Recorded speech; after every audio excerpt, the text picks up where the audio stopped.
What's up, y'all? Kofi Kingston here, and I would love to have a drink with Wrestling on the Rocks, depending on what that drink is, preferably non-alcoholic, you know? How's it going, Healthy Warrior Shane? Soda. I would love to have a drink with Wrestling on the Rocks. Maple syrup. Fella. I would never have a drink with Wrestling on the Rocks.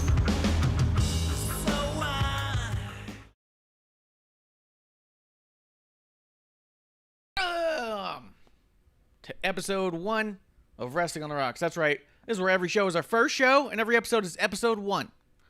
Because we do not move on to episode 2 until we get it right. And I'll be damned if we don't have catastrophic failure on every single episode. That is our nature. It is what we do here. Guys, I am at Ref Marsh. We are at WOTR The Show. With me today for Thursday Night Chaser, Mr. Klump. Is he muted? Oh. Are they muted? Not now. Hi. No. Hey. Good to see y'all. Thank you for watching, guys. He's like, thank you for unmuting me. Always a delight to be audible. Sorry. Oh, we just It's only episode 1. Relax, everybody. Technical difficulties. Have a drink. With me and Mr. Klump is, as per usual, Miss Amanda Jayne. Say hello. hello. How y'all doing? What's good, guys? How you doing? How And you no feeling? booties tonight. So No for those booties. who are keeping score at home who cannot see, Nope, no booties. no booties. It's me and Jungle Boy, and actually, we look like we're in the Dark Order. Hold on, move out of the way. See? Ah, Heck yeah. join the Dark Order before it was cool. Is it cool now? Yeah, it's cool now, unfortunately. What do you mean? Yeah, John Silver's charismatic ass. fucking love John Silver. Yeah, people have Fucking been love liking him. him. God bless John Silver. And who's the guy who banged his head on the ground this week, too? The other guy? The short bald guy, Johnny Hungy. Johnny Hungy. No, not him. The taller guy. Skyler? Reynolds? Alex Reynolds. Alex Reynolds? Is he the one who banged his head? I saw that clip. I was like, oh, Jesus. There was like 50 people on the outside of the ring. He jumps out at them, and they cleared out. I was like, whoa. Yeah. As much as I complain about people just standing around looking goofy waiting for it, I was like, stay there at least. Fuck. Like, don't be like, guys, we better He scatter. was excited. Now's He the wanted to time. get his shit in. Leave him alone. Just in Maybe time. we don't already in need the chat. all of these people, but we need a few of them. At least one person has to stay. Yeah. He's not going to win against the concrete. Just in time already in the chat. What up, Thursday crew? Cheers. What up, Justin? Cheers to you. Yo. Before we continue down this rabbit hole, and it is a hole of rabbits, that is for sure. Let's start with a little bit of what's in your glass. I'm going to start with Klump, man. Klump, what are you drinking? You drinking Brussels sprouts? No, not drinking Brussels sprouts. Got me some coffee. Doing good here. Got some new stickers on my coffee thermos. Ooh. Very nice. Anything you want to promote on your thermos? I'll let you do it. Fox Cigar. They're a local company. They're out of Phoenix, but they have a really large online site. They're pretty cool. Everything you order from them's actually kind of personally packaged and everything. And then I got also from Phoenix, but I didn't know it. There's an Etsy shop called What Would Mothman Do? And I got a Mothman sticker there. I also got a Mothman sticker on my car that says Mothman ate my entire ass outside of a Denny's. Wow. Yeah. I think I heard that story, actually. We'll get back to we'll circle back to that one another time. Amanda, what's in your glass? Well, as we all know, it's our sponsored, not sponsored today. And I have a concoction I'm calling peanut butter and jelly. So we have screwball in here, and we have fresh strawberry. So if you see me making weird faces, if you're watching this, it's because the strawberry is stuck in the straw, and I'm trying to suck it out. Okay. What can you do? Hey, sometimes strawberry gets stuck. There's not a lot you can do about it. Mm-hmm. I am having today Tin Cup. Oh, shit. When you asked me if I drank a lot of Tin Cup on the last show, and I said, no, I only had a little bit. This is half gone. I had half of the bottle on the last one. Just bought that. I opened it for the show. I didn't. I What? You already drank that much of it? I drank half of it on the last show. So I guess that explains why it Oh. just spiraled out of control last week. So, but here we are. It goes down smooth, I can tell you that. It's a good one, American whiskey. Tin cup. Let's see in the chat real quick. Roadkill says Grayson's fucked landing. Yeah, that's the one. Stu Grayson. That's what it was. Fucking smashed his head on the ground. Guys, how you doing? How'd you feel about the week? Did you feel like you had to drink it away, or did you feel like you want to drink in celebration? Either way, we're drinking. Depends on the both? show. Yeah. Depends on the show. Yeah. Call me, But there's call lots me. of birthdays this week, though. Yeah, hit them. Let's do birthdays. Call them out. Yeah. Dave Marquez. Marquez, that's right. David Marquez, yeah. happy birthday. Marquez. Cheers to you. Yep. Of course, like, this is one controversial one, but you know what? Fuck y'all. Happy birthday, Marty. Marty Scroll's birthday. Happy birthday. You know. Yeah. Cheers. Who was it? There's somebody else that was huge. Yeah, I feel like we missed. I mean, there's Triple H a couple days ago, but we already did that one. HBK. Yeah. I feel like there's another one I'm missing too. Yeah. I feel like there's someone that was on AEW. AEW. Yeah. I don't know. I don't remember the I don't AEW know. ones. Or it was, I don't know. Yeah. The other thing that was big that happened in the similar vein of when we celebrate is also when we have to celebrate a life. And WWE announced, well, no, somebody else announced it. I don't know why. Because I guess it's the one that I got sent. Dusty Hill of ZZ Top passed away at 72. Oh, wow. So, yeah, tears in our beers to Dusty Hill. So, see you down the road. Roadkill says Sammy, so I think Sammy Guevara. But yeah, it sucked. ZZ Top passed away. It was really neat to see the outpouring of love from the wrestling community in general. Like, JR tweeted out right away, and he goes, "Oh, I've lost another dear friend." He's like, considered this guy close. But yeah, just a bunch of people talking about how big of a wrestling fan he was, how much he liked being around the business. So that was a bummer. Yeah. That's rough. What's with the Robinson? Oh, Charles Robinson posted a picture with him and stuff too. He was backstage a lot of stuff, so he was around. I don't know. I don't have any other birthdays or anything like that. Yeah. Anything you wanted to hit? We'll talk a little bit about the earnings call. A couple of quotes that came out of there that people are talking about. You want to tackle that? Yeah. No, I'm just gonna hit it. it. All right. There's just a couple things that Vince said that a lot of people are like trying to dissect and get a little bit funny about, which is, just funny to me, because I think that at the end of the day, like, people are super reading into it, and I think that there's a certain point where it kind of is pretty face value and a little, like, people are digging it. But these are like some of the things. So Vince McMahon jumped on the call, and he doesn't always talk during these calls, but he talked on this one. And he was asked about AEW and said, "I'm not sure where their investments are. When it comes to their talent, perhaps we could give them some more." Mike's coming in real low to him? To me, you are. Yeah, you're really low. Yeah. They're both saying I'm real low on their side. Mm-hmm. Yeah. Hello. Hello. Yeah. So. Does that mean That's my my- mic is not turned on or something? That's better. In the chat, is my mic all right? Do you guys think I sound low, or am I just talking low?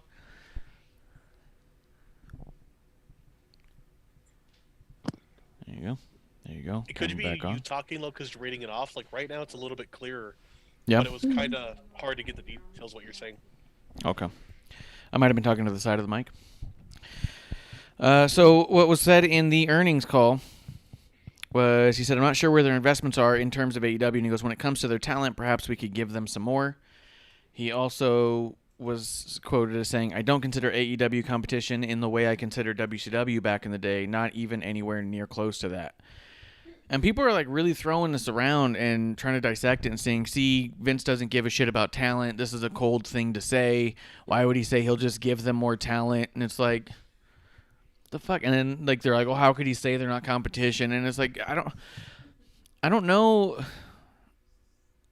I mean, I feel like we're beating a dead horse at this point where it's all like they're in two different worlds. They just happen to have a similar outpouring of product, right? Yeah. If one's publicly traded and one's not, they're clearly in two different worlds to begin with. It's a private, small company that can only get so big, and the other one's a global conglomerate. Like, it's enormous. So, yeah, and at the end of the day, even if you look at the TNT stuff with Ted Turner, he was also part of a global conglomerate. So, yes, it was more of a competition. Here's a massive other publicly traded company that is on par with them in a different way. And both their footing wasn't what it is now. So at this point, you could have another global conglomerate that is still in a sense not the same type of competition that WCW was back in the day. I don't see this as being this crazy weird thing. You know what I mean? Like, it sounds like, oh yeah, it's a private company and a public company. They're pretty big differences already, you know? Also, he keeps fucking releasing people who ask for it because they want to go to AEW, and he says, yeah. And then when they have interviews about it, they're like, yeah, I just told him I wanted to go, and he said, all right. Like, of course he says maybe I'll give them some more. And maybe he's doing it because he thinks it's the best thing for the talent. Maybe he realizes his roster is a bit bloated. They're not using a lot of people. Maybe he understands that if you're not on TV, you're not learning and growing like you should. And hey, here's an opportunity to go give them TV time somewhere else.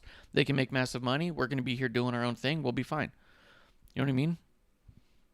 They didn't release Roman Reigns. They released Aleister Black right after he was gone for 9 months. You know what I mean? Like, Yeah. They're not chopping up the anchors of the show. Like, it seems weird to me. I think it's a lot more simplistic than everyone's trying to say, but, you know, what the hell do I know? What do you think, to Klump? me, I almost view it as a positive. Well, I don't almost. I view it as a positive. It's more of what Vince and the company been saying, which is, yeah, it's not competition. And even if they viewed it as such, they've said that competition is good. They've admitted and talked about that the best periods of creative for them were with WCW fighting them. So I don't think that's bad. And him saying giving them talent, I see that as in part saying, yeah, it's maybe more of an open flow of exchange. Yeah, or There's- maybe he's talking specifically like Big Show and Mark Henry, who were both like, we Yeah. want to do more. And he goes, I really can't do more. I'll cut your Legends contract and let you go there. You know what I mean? 100%. Like, Yeah, no, and I agree with that. I think the dissection of it, I mean, Vince is such a unique figure in entertainment, sport, and everything. And people try and dissect him based on the character that he portrays, but I don't think that fits him as a person, and here certainly it doesn't. You know, if anything, I think it's kind of a fascinating thing on an earnings call to talk about. You know, and be open about it and say, yeah, they're not really competition, and kind of go into how we can trade things around, because usually in an earnings call you would talk more about keeping assets strong, by acknowledging AEW and by talking about kind of giving our talent going over there. It to me speaks of more camaraderie than anything. right? Beyond it, I feel like if there's anyone who does within wrestling view AEW and WWE within competition, it is to me AEW, and then wrestling journalists and you know, maybe TNT, because TNT likes to tout ratings, but I don't think it's a smart thing. I think it's, you know, at the end of it, there's room enough to watch both. Yeah, there is, and they're also different enough to where I really don't feel like there's as much overlap as a lot of people assume there ought to be, right? Because they talk about the brand wars, right? Where people are like, "Oh, AEW for life, down with WWE," and "Oh, if you like AEW, then you can't talk to me because I'm a WWE guy." I think they're so different. They're very similar in a lot of ways. They're also so different. I'm not surprised that people go, "No, I just enjoy the other one more, and I watch the one I enjoy the most." And I think the problem is that people create fights about it. You know what I mean? I don't think there's any problem with saying like, "Oh, I have so much fun watching AEW. I'm going to continue to watch that forever, and I'm just not going to watch the other stuff, which I find frustrating." Great. On the flip side, I personally find AEW frustrating to watch, so I typically don't watch it. I'll catch it sometimes, but I typically don't because I have more fun watching WWE. I don't think that's a horrible thing. I don't want AEW to disappear. I just don't know why I'd get yelled at for just not enjoying it much or being called names when I say, yeah, it's just not for me. Because I have, and it's like weird. I'm like, okay, that's a fucking weird take to have. Amanda, what do you think about all this? It's really weird because I was reading on Twitter. I haven't been around a lot, but a lot of people are complaining about what's everything. Everybody's what are they gonna bitch about today? And I know they're talking about wrestling because it's usually like wrestlers are saying it or people who are really active. And my take is on it, like, there's wrestling for everybody. I'm sure there are people who don't like JCW, and I'm sure there's people who don't like AEW. I'm pretty sure there are people who don't like, AAA or CMLL or Ring of Honor. But, I'm not going to sit there and, yell at someone or belittle them because, you don't like what I like. I'd rather you not like what I like because then it's easier for me to get a front row ticket. Yeah. But I will say that's very selfish. But I think the thing is that people want there to be something that isn't there. What, I don't know. And I don't even think the people who are like bitching and moaning and fighting with people even know what they really want out of the whole thing. I mean, you should be, as a fan, like excited because this is a great time. There's so much good talent in comparison to other years that, exposure for everyone is awesome. So. Yeah. What do you think about, go ahead, Klump. I was gonna say, I think people want a rivalry, like a sports rivalry. I think that's that. This is that one area where, less than the performance itself, people treat it like a sport. They view it as winners and losers, and I don't know. That's true. Maybe it's more like you. I don't see anyone like I've never been a huge fan of a lot of these 90s and 2000 sitcoms that people are like way into. Like I don't. I could take it or leave it with The Office. It's okay. Yeah. But I don't see The Office existing and think, man, that show beats it. That, like I don't go there and say, yeah, that show's gonna make this one get canceled. And I think maybe that's the better attitude to think of. Like, Game of Thrones surely did suck, but I don't think it should have disappeared totally. Well, that last episode can, but yeah, the last one was rough. But that was rough, yeah. You know where I think it stems from? It's from? like Family Guy in The Simpsons. Yeah. Where I was thinking DC and Marvel, it's feeling like, where it's just like you got your ones, the DC and Marvel, the comic book companies. Because I used to hear debates on that too. What do you like, DC or Marvel? Or I'm a Marvel guy, or I'm a DC guy, and all that stuff. And it's kind of funny when I think about even growing up. One of my brothers was a DC guy. He read anything DC put out. My other brother was a Marvel guy who read anything Marvel put out. And I was into indie comics, like low budget comics and self-published comics was the stuff I was into. When I look at, like, scope out a little bit, and I was like, that's exactly the conversation happening in wrestling right now. Do you like Marvel, DC, or indies? What do they call it? Alternative press, they call it in comic book world. So it's just kind of funny to me. But I think a lot of that comes from AEW. And I don't mean that in, like, a slight. I mean that that was the foundation they built upon before they even launched their first thing. Is they started, they tried the hashtag I'm with AEW. They were out there demanding, Cody was cutting that promo, pro wrestling belongs to us, it doesn't belong to them. And they made a divide right away, saying we are not them and they are the enemy. You're either with AEW or you're not. And it created this fervor, which was pretty cool. A lot of people got behind it and they were excited. They're like, oh, yeah! I mean, I bought a shirt that says pro wrestling belongs to us. But at the end of the day, like, those people took it way serious. Like, riled up. What do you think, Amanda? Go ahead. I was going to say, look at Japan, okay? You've got, like, all these different promotions in Japan. Like, you've got New Japan, you've got Noah, you've got... Dragon Gate, All Japan. All Japan. Yeah, and you know, and they all thrive. There's not this like war. I don't know if it's because Japanese people are peaceful people. I don't know, but there's never that issue like, oh my god. And I get why people are like, oh, this forbidden door, we're opening it. It's not that it's a forbidden door. It's just like, you know what? They had a partnership for years with Ring of Honor. They done fucked that up, and they were looking for new people. So, Oh, yeah. And at one point they had a partnership with TNA Impact. At one point they had a partnership with WWE. It's happened all the time. Like Japan's been trying to figure out ways to get into America over and over again, which is fine. Nothing wrong with that.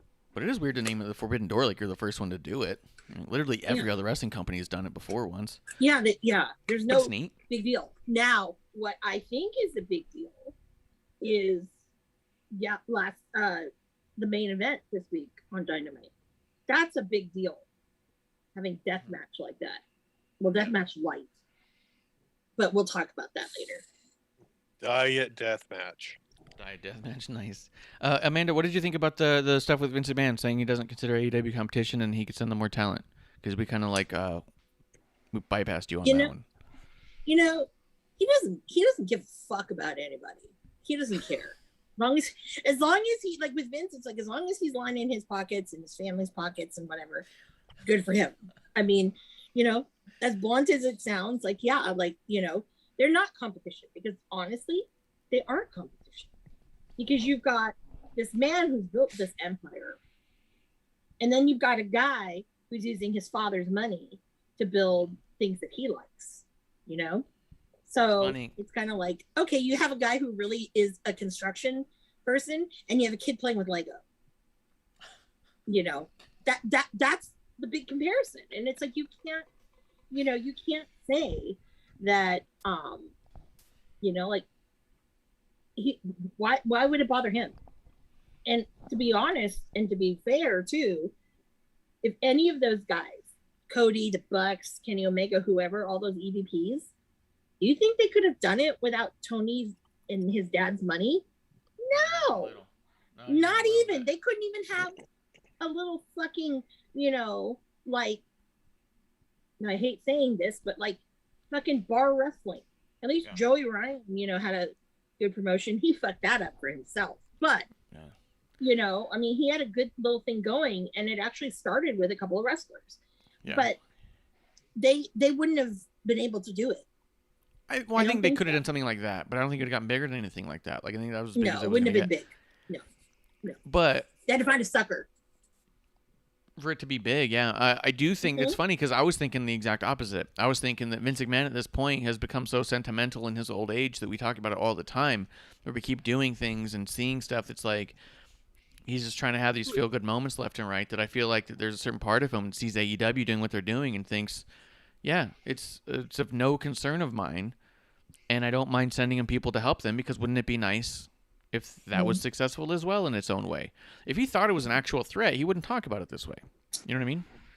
Yeah. Well, also, when he's sending people over, these are people who've been very, well, for the most part, have been very good to him and very loyal to him for years. Mark Henry, you know, Big Show, Christian.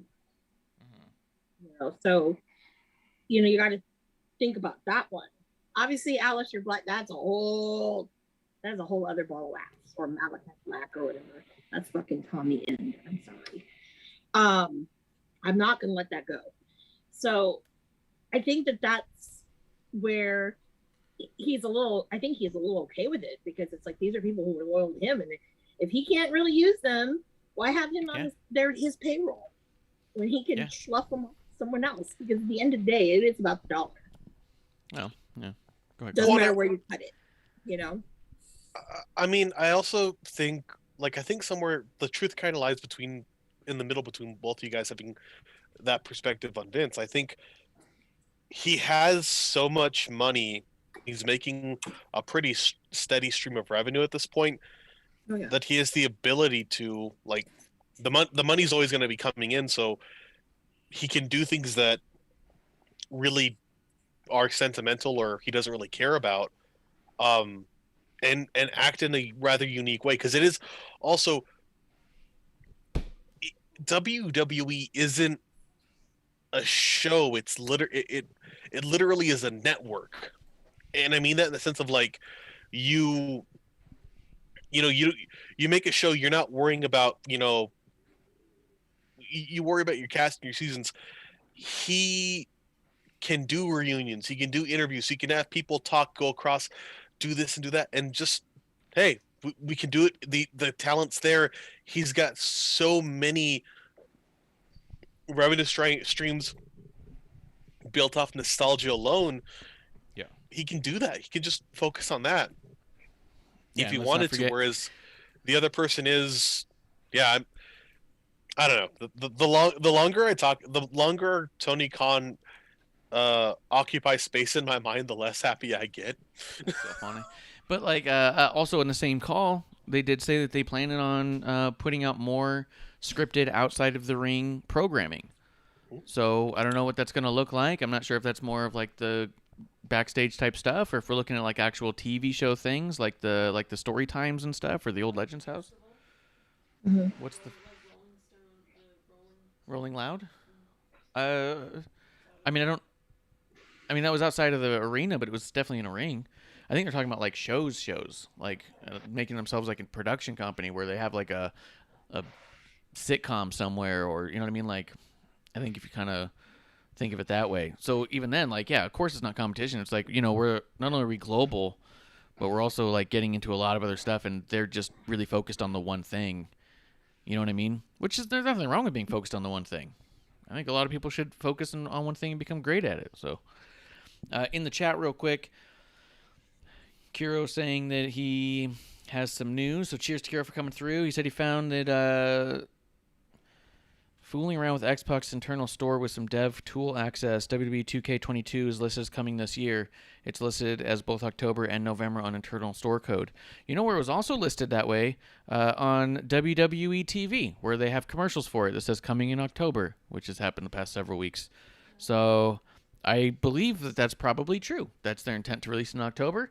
But I wonder if that November thing is a safety net in case the development of it is not what they thought. But I also think that they've been developing it since the last year, because I think that with the whole, I think Battleground was a quick fix, get a game out while they restructured their entire gaming thing, and now we're getting back to the 2K series, and I think that's I think they've been working on it for 2 years, so hopefully it comes out on time. I just said like the big show. Yeah, like Big Show. Mhm.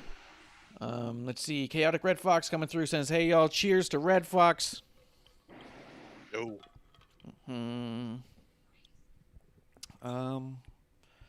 Fucking yeah. strawberries. He's got a strawberry stuck. Mhm. Yeah, that was kind of the call, what they were talking about. I think it all sounded fine. Like, I think it's really weird that, a bunch of random fans are like, oh, this is what this means, and this shows this, and you're just kind of like, or it's just, he said what he meant. What do these fans do? It's like, do you have a life? You have a job? I mean, come on. Or you, doing like out in California getting that unemployment money that comes out to almost $25 an hour. Yeah, that'd be nice. But even then, like, the idea being, like, when I see those quotes, I go, oh, that's interesting, But then these people dissect it as in this weird way where they have to twist it. They effectively twist it into kayfabe. How does this work with the Mr. McMahon character? And that's what I'm going to believe. And you're like, oh, my God. I don't have anything else news-wise, though. Is there anything you guys saw news-wise you want to throw out there? You guys didn't get to talk about it, I don't think, because it happened over the weekend. But you're welcome to talk about it now. Matt Cardona became the GCW Heavyweight Champion. Oh, yes. Let me say this. Okay, I fucking love me some goddamn Zack Ryder. Okay. I love that Z True Long Island story. Okay. That suckered me in. Okay. And I thought it was really cool that this guy wasn't being used. And he says, you know what? I'm just gonna make it on my own. Make myself, whatever. And I think I thought that was always genius. What people don't understand, and what I got out of that match, was the story was built so wonderfully. And people who say that Zack Ryder can't wrestle, well, no, but he's one fucking good storyteller. Because for a whole, like, I don't want to say building, but pretty much the whole building, that tent thing or whatever they're at, everyone was throwing something at him. Almost every single person. And it's like he drew that much heat. Yeah. And it was just, I'm like, whoa. I mean, that was like, wow. That was so like surreal. And to think that he has this belt and he's going to be at GCW in LA next weekend. And I think, whoa, that's kind of fucking rad. How is LA going to react to him? Are they going to throw shit at him too? I mean, this is where, for me, it's kind of exciting because this is something that's not normal. And it definitely had crossover. But, you know, who would have thought that he would, you know, survive that long with Nick Gage? Yeah, and I really enjoyed watching him go around Disneyland with that title. He took it with him to Disneyland and was taking all those pictures. So fucking funny. Me too. I love that. Yeah, him at Galaxy's Edge with the that's great. I do think Cardona is fantastic, and I thought you did an awesome job here, and I agreed with that. Klump, anything you want to say about it? No, I didn't see any of it. I'm a sucker for any Disney spots, though. Yeah, that was really cool. I think he went to Universal too, because they were drinking the butter beer with it. Him and Chelsea. Nice. And, and then I think they were there. I thought there was a Simpsons one too, but I could be wrong. Probably. Did you see any of the little clips or gifs or anything of people filling the ring with Trash Klump? Klump? No? Okay. It was pretty neat. You got a lot of fucking heat. So, but yeah, that's all there. I'm trying to think if there's other news. I swear there was something. Just time to say in the chat, it's cool that GCW at least took a chance by putting the title on Cardona. I agree. I thought it was awesome. Yeah. I even was thinking when I was watching it, I was like, if they got some cojones, they're gonna put that title on Cardona. Watch this crowd lose their shit. And then they did it, and I was like, GCW is the coolest company in the world. Like they fucking did it. Yeah. That is the not safe thing to do, and they went for it. So Brett's the man. Yep. Yes, I can't wait for Giancarlo to do a video, some kind of video package with Cardona and the belt. I'm waiting for it. That'll be sick. Anything else you guys wanted to cover before we get into the shows? Found something kind of interesting. Go ahead. Like factoid wise about Dynamite last night. So in 1998, WCW/NWO Revenge was released on the Nintendo 64. Great wrestling game. 8 of the 64 people on that game were on Dynamite last night. What? Such a dick. Yeah. I love it. That's good stuff, man. Maybe we'll get lucky and we'll have a very similar game. I mean, they could probably just relabel the game with the AEW logo and no one even knows. Hey, if a company just took the SmackDown Here Comes the Pain engine and just made it a little bit prettier and released it, I'd be happier than a pig in shit. Yeah, that's true. I believe that. Well, let's talk about Dynamite. I'll be honest with you. After the last couple of weeks, I didn't feel the need whatsoever to watch AEW, so I just kind of kept an eye on it online a little bit to see if there's anything that popped out at me to entice me to watch it. And to be honest, I ended up only watching the Ricky Starks promo just to see him talk because I like Ricky Starks. And that was all right. It wasn't terrible by any means. It was fun. And then that was it. Then I turned on NXT UK because I had no desire. I did see the clip of the death match. I saw how it ended, so we'll talk about that when we get there. But Thunder Rosa officially signed. I think we talked about that last week. She signed. But there was, I mean, none of the matches on the card at all seemed interesting to me or the least bit compelling. I did watch the opening because a lot of people were talking about how amazing this video package was for Dark Order and how it was. Some people were saying that it was the best wrestling video they'd seen in the last 10 years. No. And sometimes I think people need to just relax because when I watched it, I was expecting something fantastic. And this was like, I don't know, it was fine. It didn't blow me away. I'll be quite honest with you. I thought the Evolution videos were just as good, if not better than this anyways. Like it didn't blow me out of the water. I was expecting something incredible the way people were talking about it. And so I was like, all right, I'll watch it. This should be good. And I was like, oh, it's kind of another one of their video packages. That's just how I felt about it. So I kind of fast forwarded to Ricky and then kind of turned it off. So I'm going to let you guys talk about it for the most part. Go ahead. I'll leave it up to Amanda to run this one. She's a big exciting fan over here. So you didn't see, like, when they came out, did you watch it through that when after the video was done and they came out? Yeah. And it was a real, like, I don't know, it was like a Magic Mike kind of sort of weird kind of. Yes. Yeah. Yeah. That was neat. Okay. It was neat. Yeah. It wasn't bad. Yeah. I don't know. But I thought that was kind of cool. I mean, for me, I'm not going to say that was the best video that's come out in the last 10 years. I will say it's probably one of the better, if not close to being the best video that AEW has put out. Probably fair. I would say that, but I wouldn't say that it's the best whatever, because to be quite honest, there's a couple I can think of that come to mind, and that's just not one of them. So, but that's just my opinion. But if you want. Mind if I throw?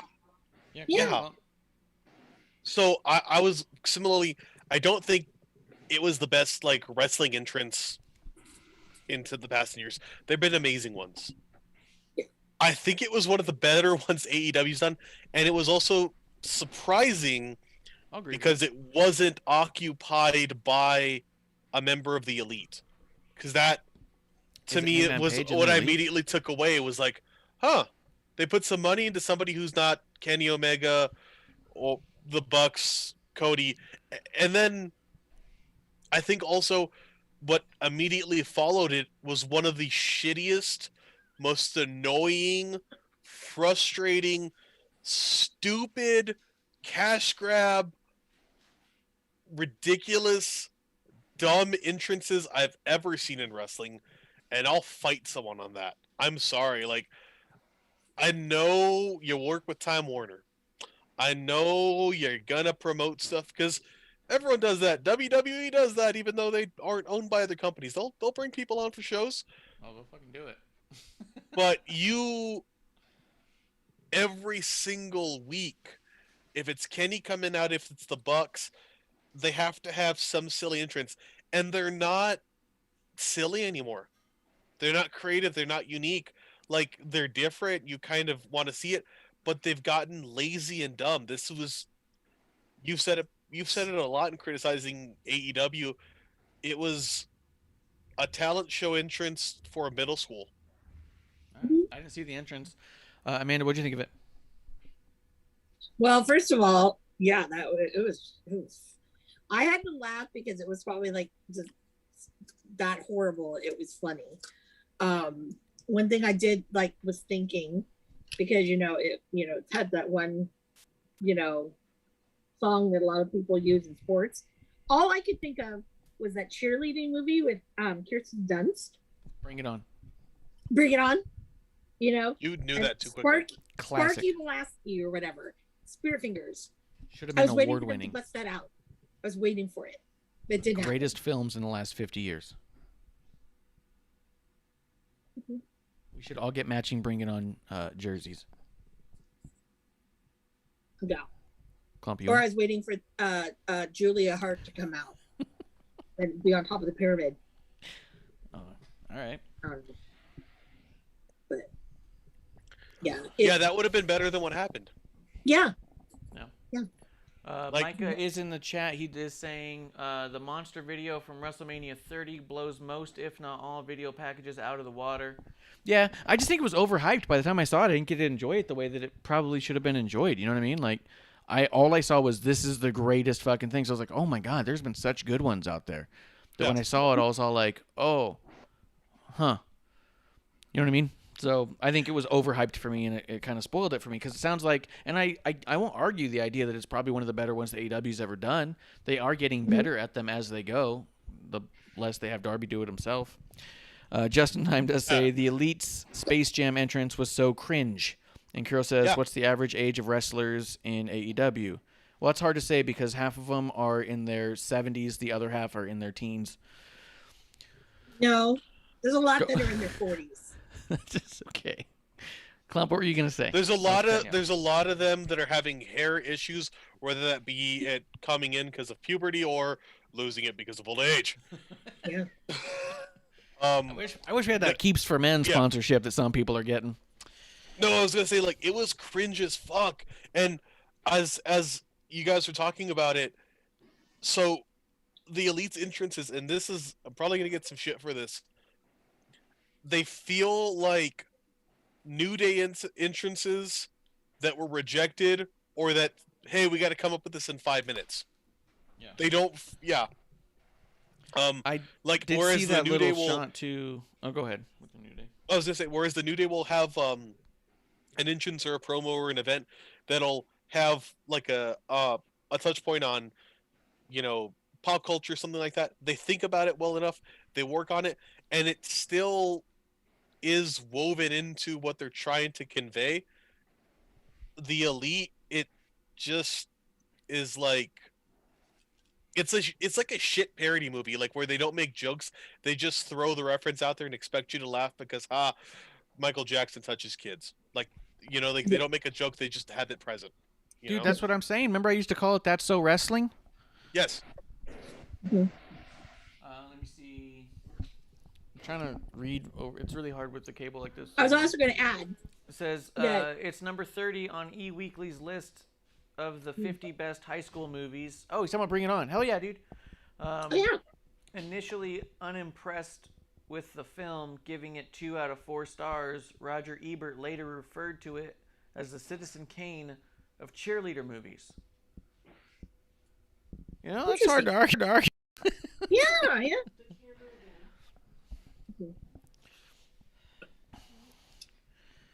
Yeah. Now, one thing, I don't know, was it me or did Gallows and Anderson were just like, what the fuck is this shit? Because they really didn't look like they were like wanting to partake in that. They look like they didn't give a fuck. Yeah. Like, why are we doing this silly shit? Yeah. This is embarrassing. All right, money. I saw pictures of all of them in Space Jam jerseys, and that's one of the reasons why as soon as Hangman Page was walking towards the ring, that's when I was just like, all right, fast forward. Because I had no desire to see anything with the Elite at that point. I did see, someone sent me a clip of, I don't know if it was like it wasn't the immediate end of the match, because I did take note that Kenny pinned Hangman Page clean even in the middle, so that rivalry doesn't need to happen anymore. But they tried to do like a Meltzer driver to the outside, but with a basketball to a hoop, and the young buck who did it fucked up the shot, didn't hit the basket, and then didn't hit the Meltzer driver and fell on his ass, and his bald spot showed. And I was like, this is good. Like, what the fuck? Although, let's see, in the chat, it was Red Fox says, there's the babies and there's the gray-haired ones. It's true. Echo was saying the stream on YouTube died. It was black screen. Babies and gravies. Oh, yeah, our camera went out for a little bit. Technical difficulties. Micah, take a drink. Because you keep kicking it. I'm not kicking it. I have to pull on the thing if I'm going to read it. Let's move the hub. The hub's in a bad place. You're in a bad place. Let's tape the hub somewhere. Maybe put it under. If you're joining us, welcome to the. If you're joining us, welcome to the domestic violence version of portion of the show. This is true. On episode 1. Yeah. Episode 1, domestic Episode 1. violence. Take a shot. Technical difficulties. Take a shot. Domestic violence. Take a shot. God. He Producer abuses the and Marsh are producer fighting lady. again. Take a shot. We're gonna take a shot at domestic violence. Boom. Yeah. Yeah, Boom. there you go. Cheers to that. Someone's gonna clip that. That would like, be did they just? That's better than the Elite promos. Mm. Let me tell you. Yep. Was there anything else you guys want to say about that match? I noticed the pin on Hangman. And I thought that was a really weird way to just like fuck over Hangman in the height of the will they won't they Kenny thing. Yeah, it's good to see John Silver back. Okay. I love him. I used to be annoyed by him so hardcore, but I kind of really like the guy. Yeah, He's fun. Okay. A lot of fun. he's Him and got Reynolds. unending charisma. Yeah, and him and Reynolds are actually a very, very good tag team. And of course, I do love, Stu Grayson and Evil Uno. Too. Did you say onion charisma? Unending, but onion. works too. Unending. Okay, I thought you said onion charisma, and I was like, is this like a layered thing where it's like it smells at first and it hurts your eyes, but then you get to the point where you like it because it's sautéed now? Well, I was gonna say this. What won me over with John Silver, if I can share, was the video of him running with the rest of the Dark Order, where it's just little legs. Like it's everyone going, and there's a sizable gap between him and them, and he's going, and he's got those little arms pumping, and they're so thick, but they're so little, and he's got them little legs going, and they're so little, and yeah, that's why. Yeah. Hell yeah, I'm glad you guys like him. Producer has something she wants to say over here. Micah said they had a double count on the match, so they followed the rules. I don't want to hear it anymore, Marsh. A double count out on the match? What did the match end in DQ? Because I saw a clean finish. Was there a DQ in the match? Or no, it was an elimination match, right? Yeah. Oh yeah, that was bullshit. That was stupid. We're They not did it going to when there argue was the no point stakes. of it being stupid. That's factual. Like they did it as a I- fucking spite thing to be like, oh, how do we? It was fucking dumb. I struggled to watch that shit. I'm sorry. Like it was rough. It was way long. I was happy it wasn't the finish, because if it was the finish, I don't know if I would watch wrestling again. Yeah. Well, I mean, it was the way they threw it in the middle of an elimination match because it didn't matter. They made sure it was a thing that didn't matter. They made sure when they said there was a rule, it's the first time they enforced it in the history of time, that it was in a situation where it made literally no difference at all to protect someone for no good fucking reason. Yeah. Just so people can be like, see, we've done it one time. No, you didn't.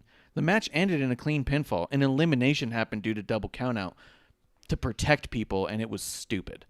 They didn't even use the rules right the one time they tried to use it. Yeah. Well, ahead, and Klump. the other thing too, and it was throughout the match, but especially early on, like up to the elimination of Carl Anderson. So the opening of it, the dumbass comedy was just so constant. Like we're gonna all surround you, and I'm gonna dance because I'm a funny guy and I like you. It wasn't. Again, there's no joke here, other than the very simple like, we're doing this. Like it just felt like the most base level of performing, and I'm sorry, I expect a bit more. Yeah, from the elite. Especially out of them. Yeah. You know. Grayson Gallows were eliminated in a double count. Yeah, Grace and Gallows were eliminated in a double countout spot, which made no fucking difference because no one cared about those two people in there to begin with. And it could also happen because Grayson knocked his head on the concrete, and they needed to fucking get him out of the match. So fucking Gallows probably carried him back there to get him seen by somebody. Either way, it was pointless. It wasn't by anybody who mattered in the match. No. Go ahead though, Amanda. What else happened in the show that you were liking? Unless there was something else you guys want to say about the elite thing, because I think that it was what it was. I don't know why they would have pinned Hangman Page like that at the end against Kenny. It fucks the whole thing. Also, you're right. It did end in a clean pin. Yep. It's so dumb. I know. Amanda. It's honestly, like when the original Elite from BTE, probably from like episode 47, 46, on through probably 100 and maybe 20. That at least the comedy was there, and it had purpose. This, it's just like I've been doing it for way too fucking long. Like, give it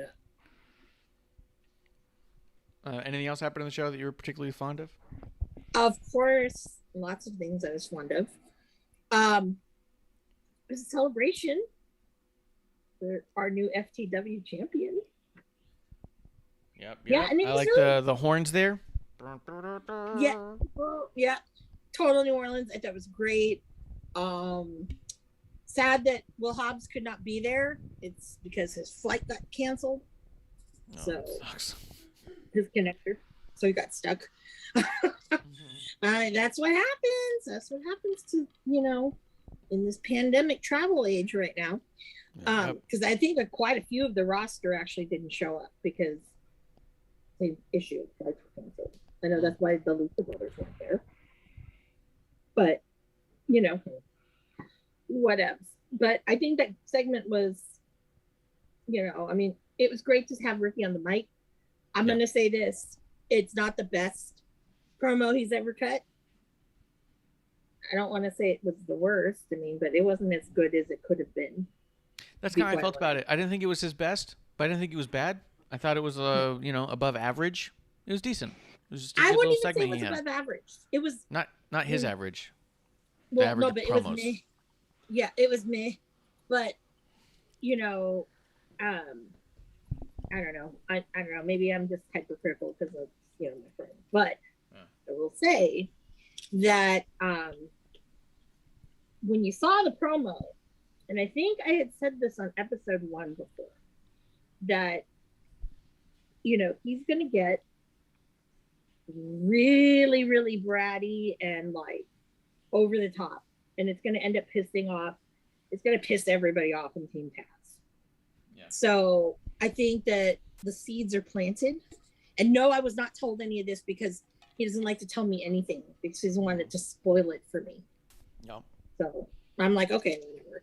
But I will say that I'm really wanting to see Hook in the ring. Yeah, I do think, too. Yeah, I think he's ready because they never resolved the whole thing with him and training at the Nightmare Factory or whatever they call it. They dropped that so fucking fast. They did. It was like hot potato. Yeah, I was like, oh no. Yeah. Now we have Sting and there's Snow.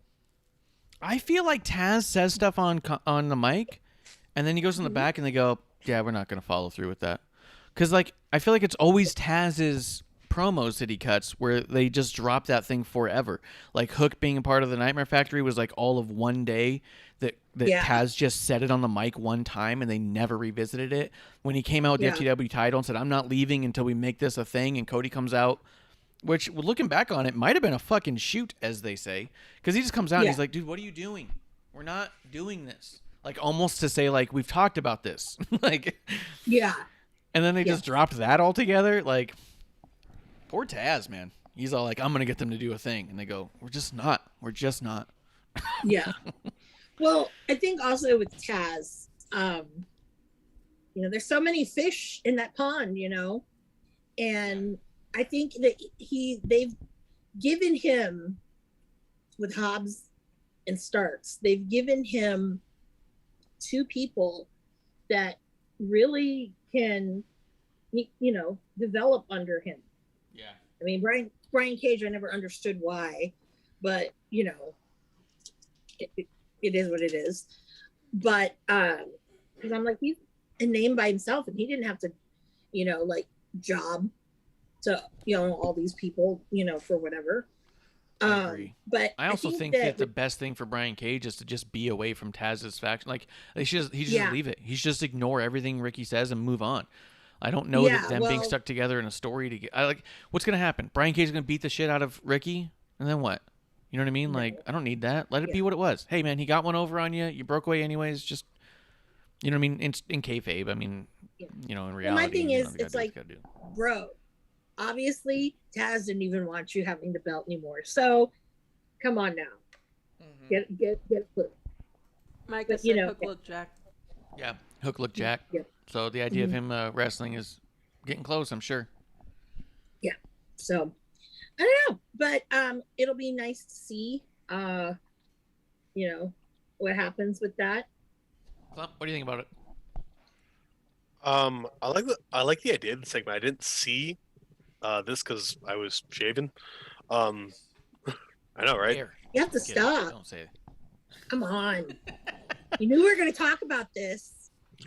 Actually, that's a good point. No, but it was no way we're. I like the idea of it. I agree with you guys. I don't know why.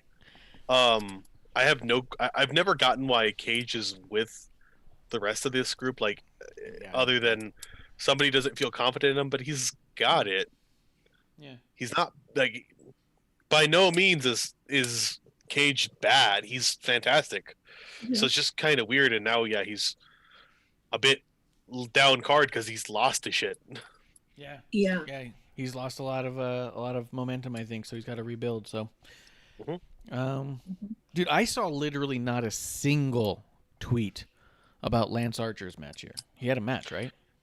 Yeah. Yeah, he was Hikuleo. Mhm. Yeah, that was supposed to be a huge deal, and I saw not one tweet about it. No. That's Because okay. You know why? Because no one cares about that title because it's not on Mox anymore. Okay. Let's face it. That's what AEW fans, that's all they care about. I think It wasn't a great match. it wasn't.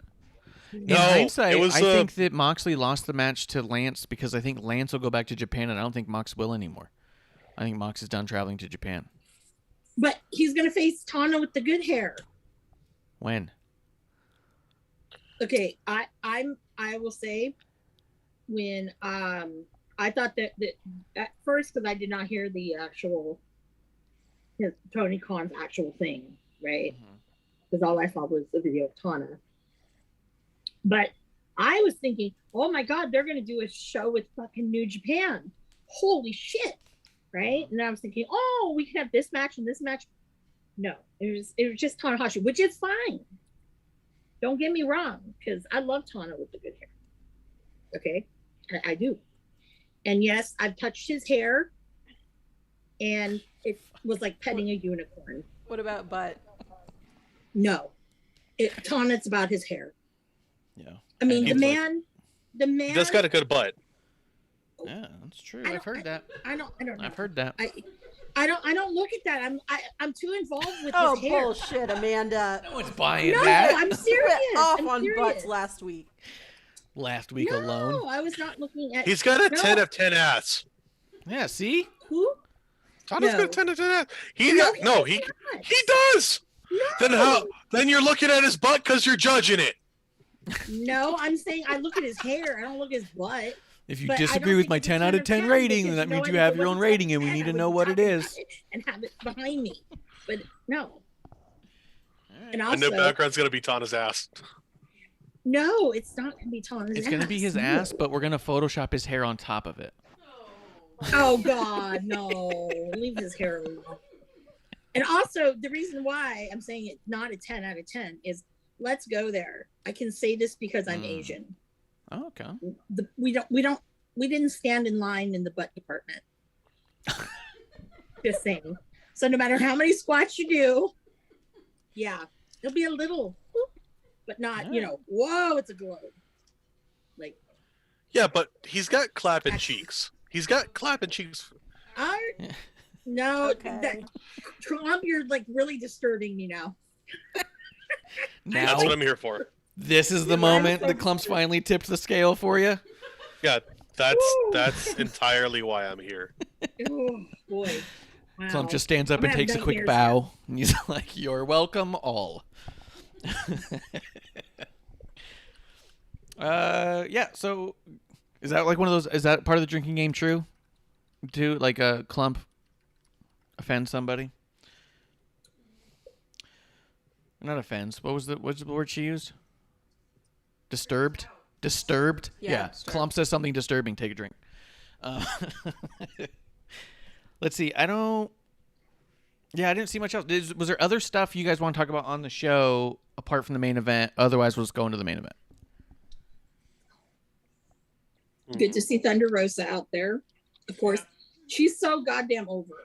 I mean, when she came out, I think she probably had the loudest pop of anybody. I heard that from a few people. I knew somebody who was there, and he said that. He said that Jericho, Rosa, and I think Paige were the three that he said had the loudest pops of the night. Or no, it wasn't Paige.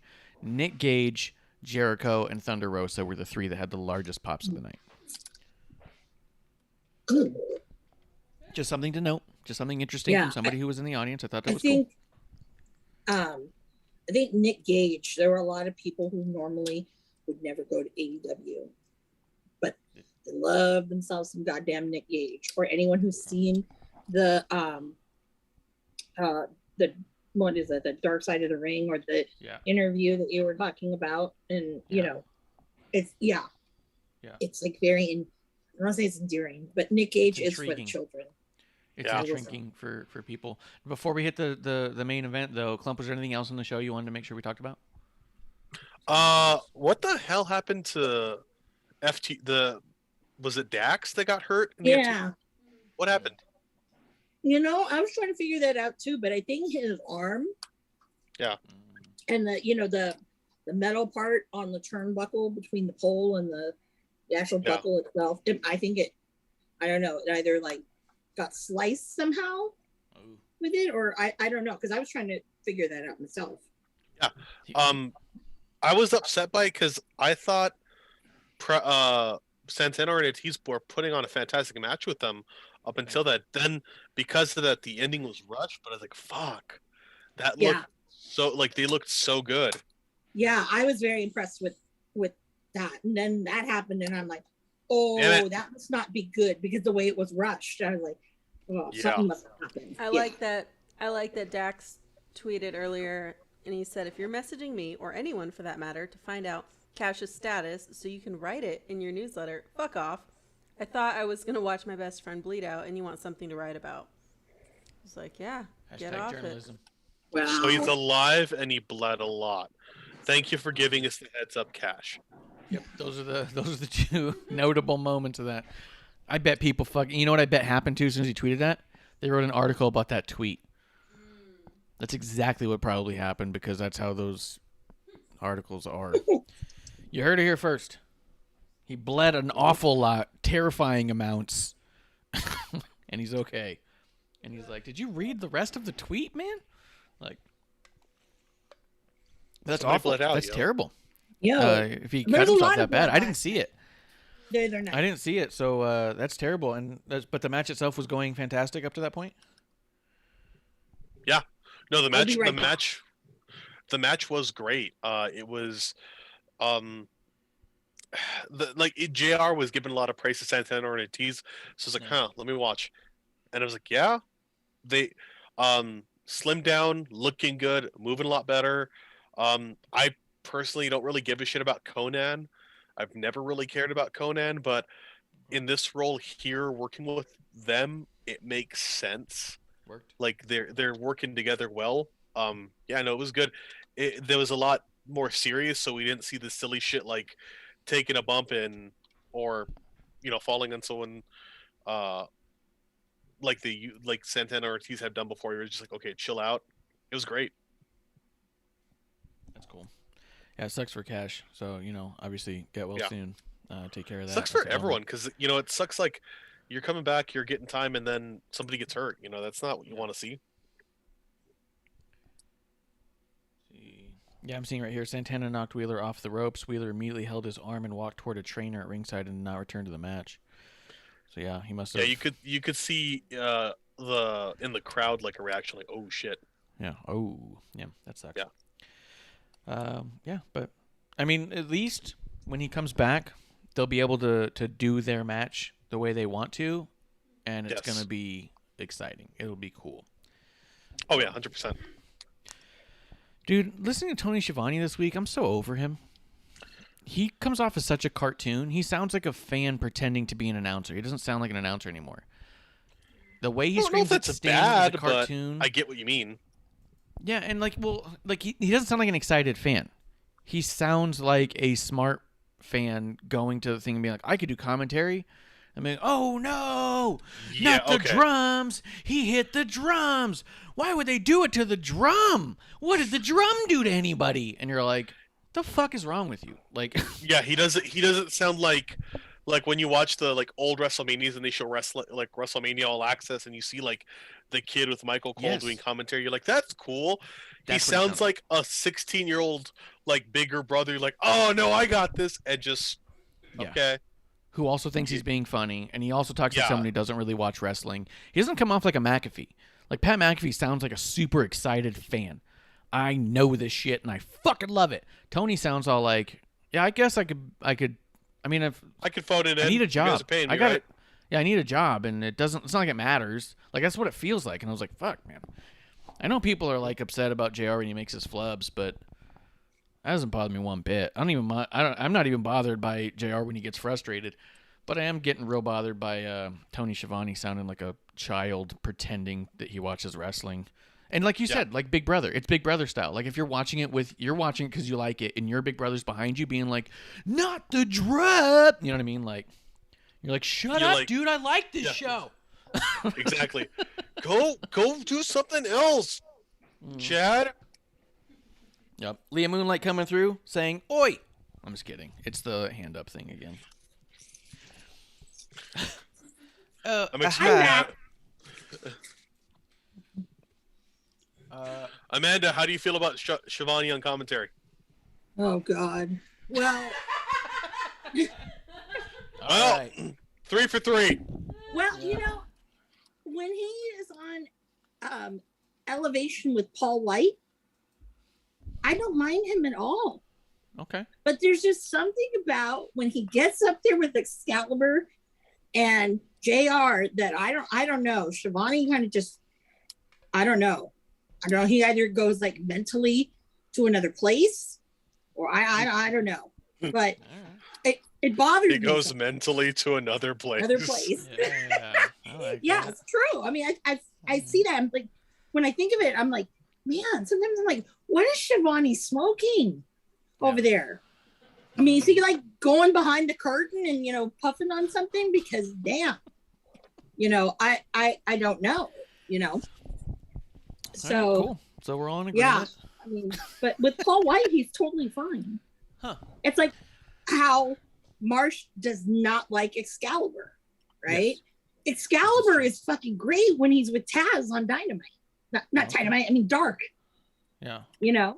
And yeah, you would actually probably stand him because him and Taz joke around a lot, and it's really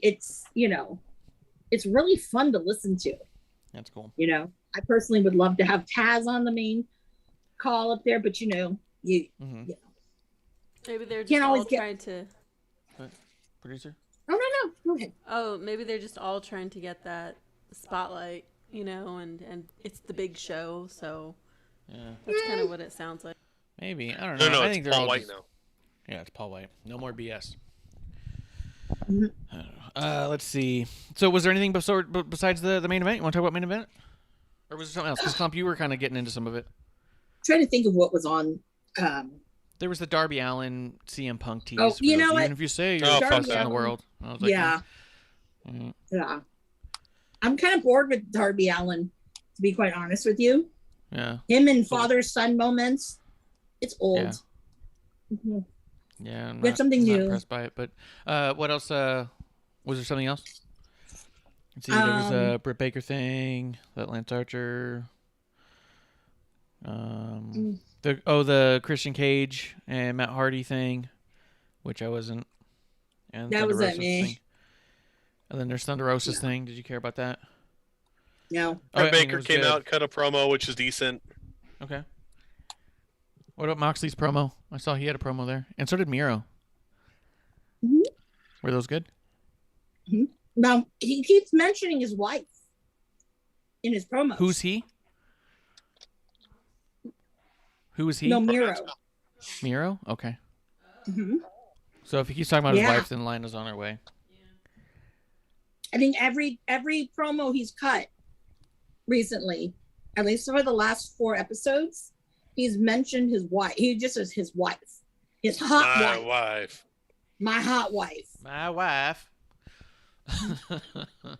Yep. So. All right. I know everyone said that she's doesn't want to do that anymore, but Who said that? I thought you did, Marsh, on episode 1. I don't say shit. I don't know anything about her life. I don't know her. No? No. Maybe we'll see her soon. Because, that'll be good she's for them. probably better than some of the women on the roster anyway. So if she wants to wrestle, girlfriend, you go wrestle. I agree. And I think that she super applied herself before she left WWE. And I thought it was a shame that she lost the position there when she did, because she was the best she had ever been. Especially if she's still training with Natty. Yeah, and I'm sure she does. Oh, What? What? Wow, that came through loud and clear. That was my chair, Whoa. probably. That was an upsetting amount of fart. Like, Oh my It was god, probably a dude! That bro. was not your chair. That's a damn lie. That was probably Oh my my chair. god. It probably God. was not. It was not. There's a good chance. and you took the camera out. Your ass broke the fucking camera. I broke Amanda's camera. There's a difference. No, thank God. Thank God that was not on video and no one saw that. Yeah, That would no one be saw it. horrible. It'd been Because terrible. I would imagine in my mind that you know how, like in cartoons, like steam would rise. Mm-hmm. Yeah. Yeah. We got some chat happening. Just Marsh Time makes says at this green point. stink arrows in real life. Just Time says at this point, with how much Miro talks about CJ, just bring her in already and have her be his valet. Well, yeah, I think that's just I mean, I don't understand contracts, but I'm sure it has to do with the idea of her not being allowed to be there yet. They're prepping it so when she shows up, it's like finally, woo! So you gotta do it for the 90 days or whatever, or however long it turns out to be. I think that's strictly a formality is what they're getting through. I don't think it's anything else. Let's see. Paye a blue yay. I'm not good with words, guys.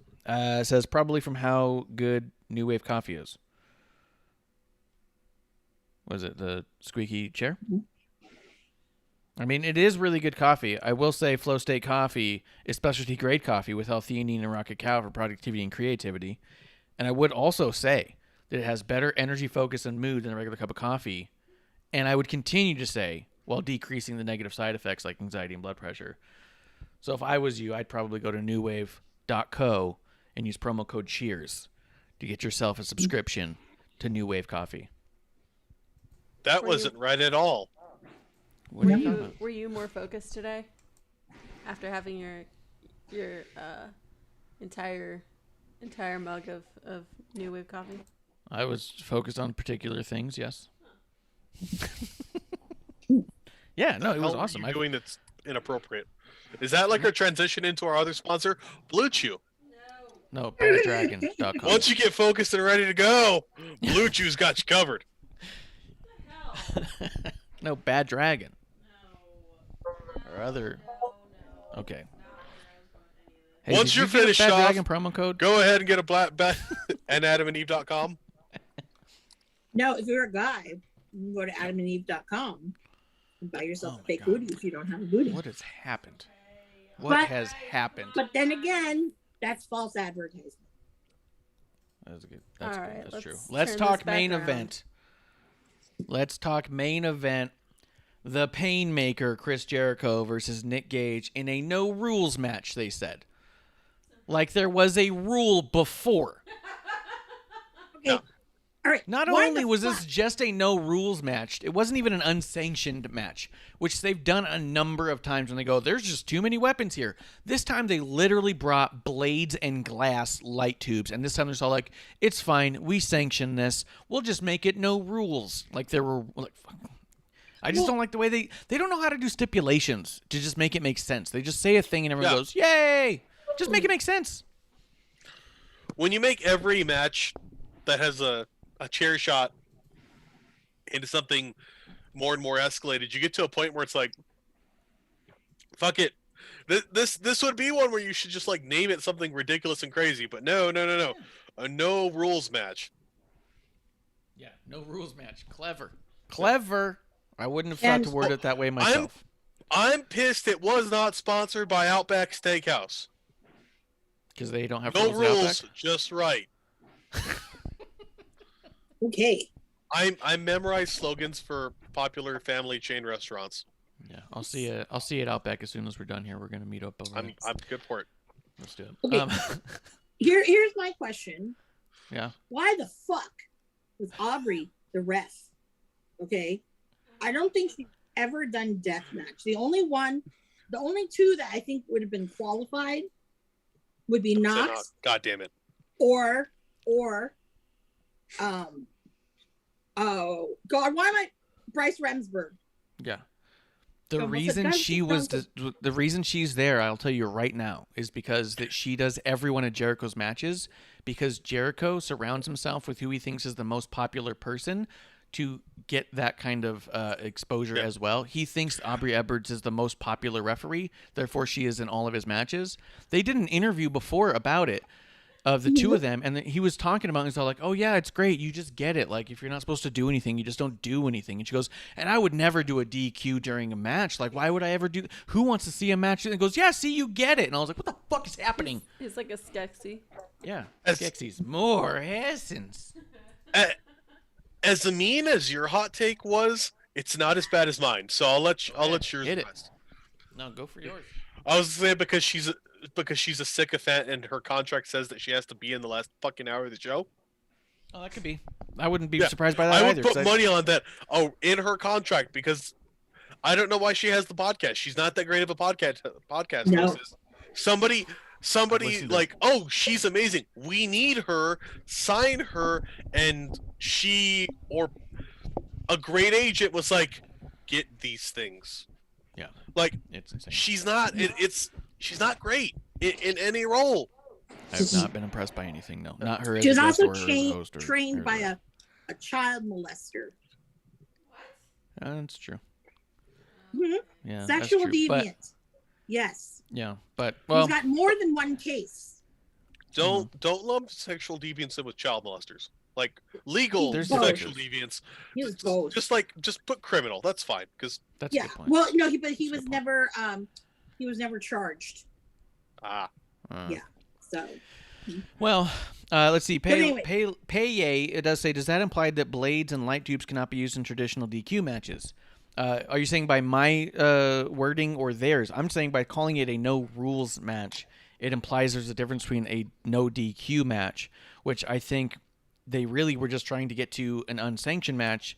But I really feel like more than anything, they just didn't want it to sound repetitive, so they tried to make up a new name, and it just came off like the most boring child type name.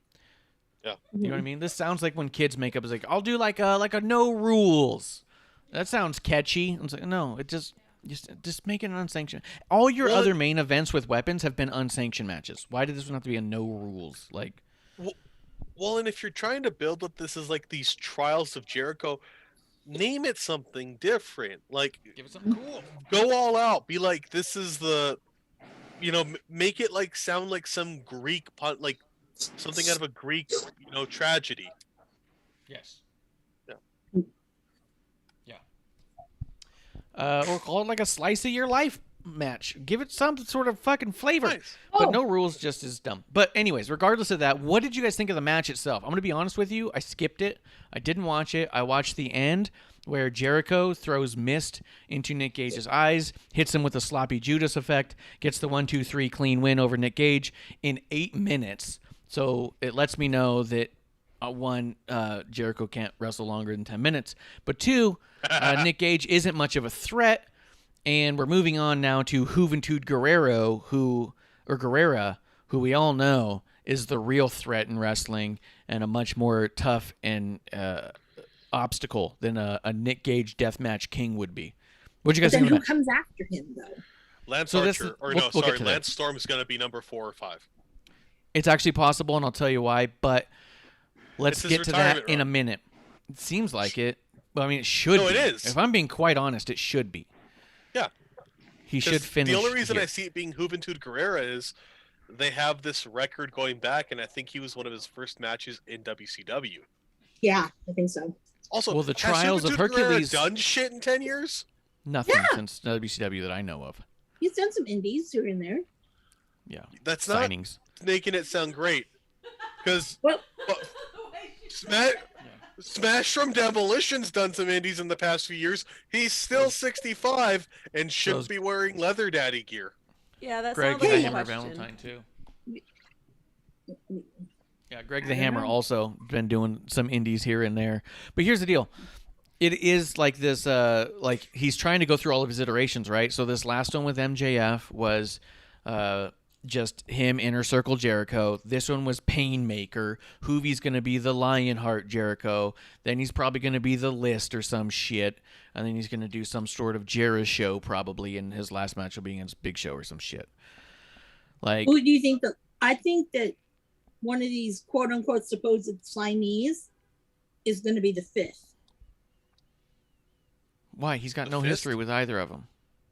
The 5th. He's got no history with either of them. Well, I don't know. Well, you know, I don't know. So will Dean Malenko be last? All 1,004 volts. I mean, it's nice to think about the idea of Dean Malenko going in there. It's a funny joke, but at the same time, like that dude's got like he's got like Parkinson's or some shit, so probably not, right? I do think that they're going through his iterations of his character though, and that's what we're looking at here. So I do think it's actually possible Lance Archer could show up for a match, you know. But Pele says the fifth is MJF. Oh yeah, well, Sean Spears was the first one. Yeah, I'll probably get to MJF.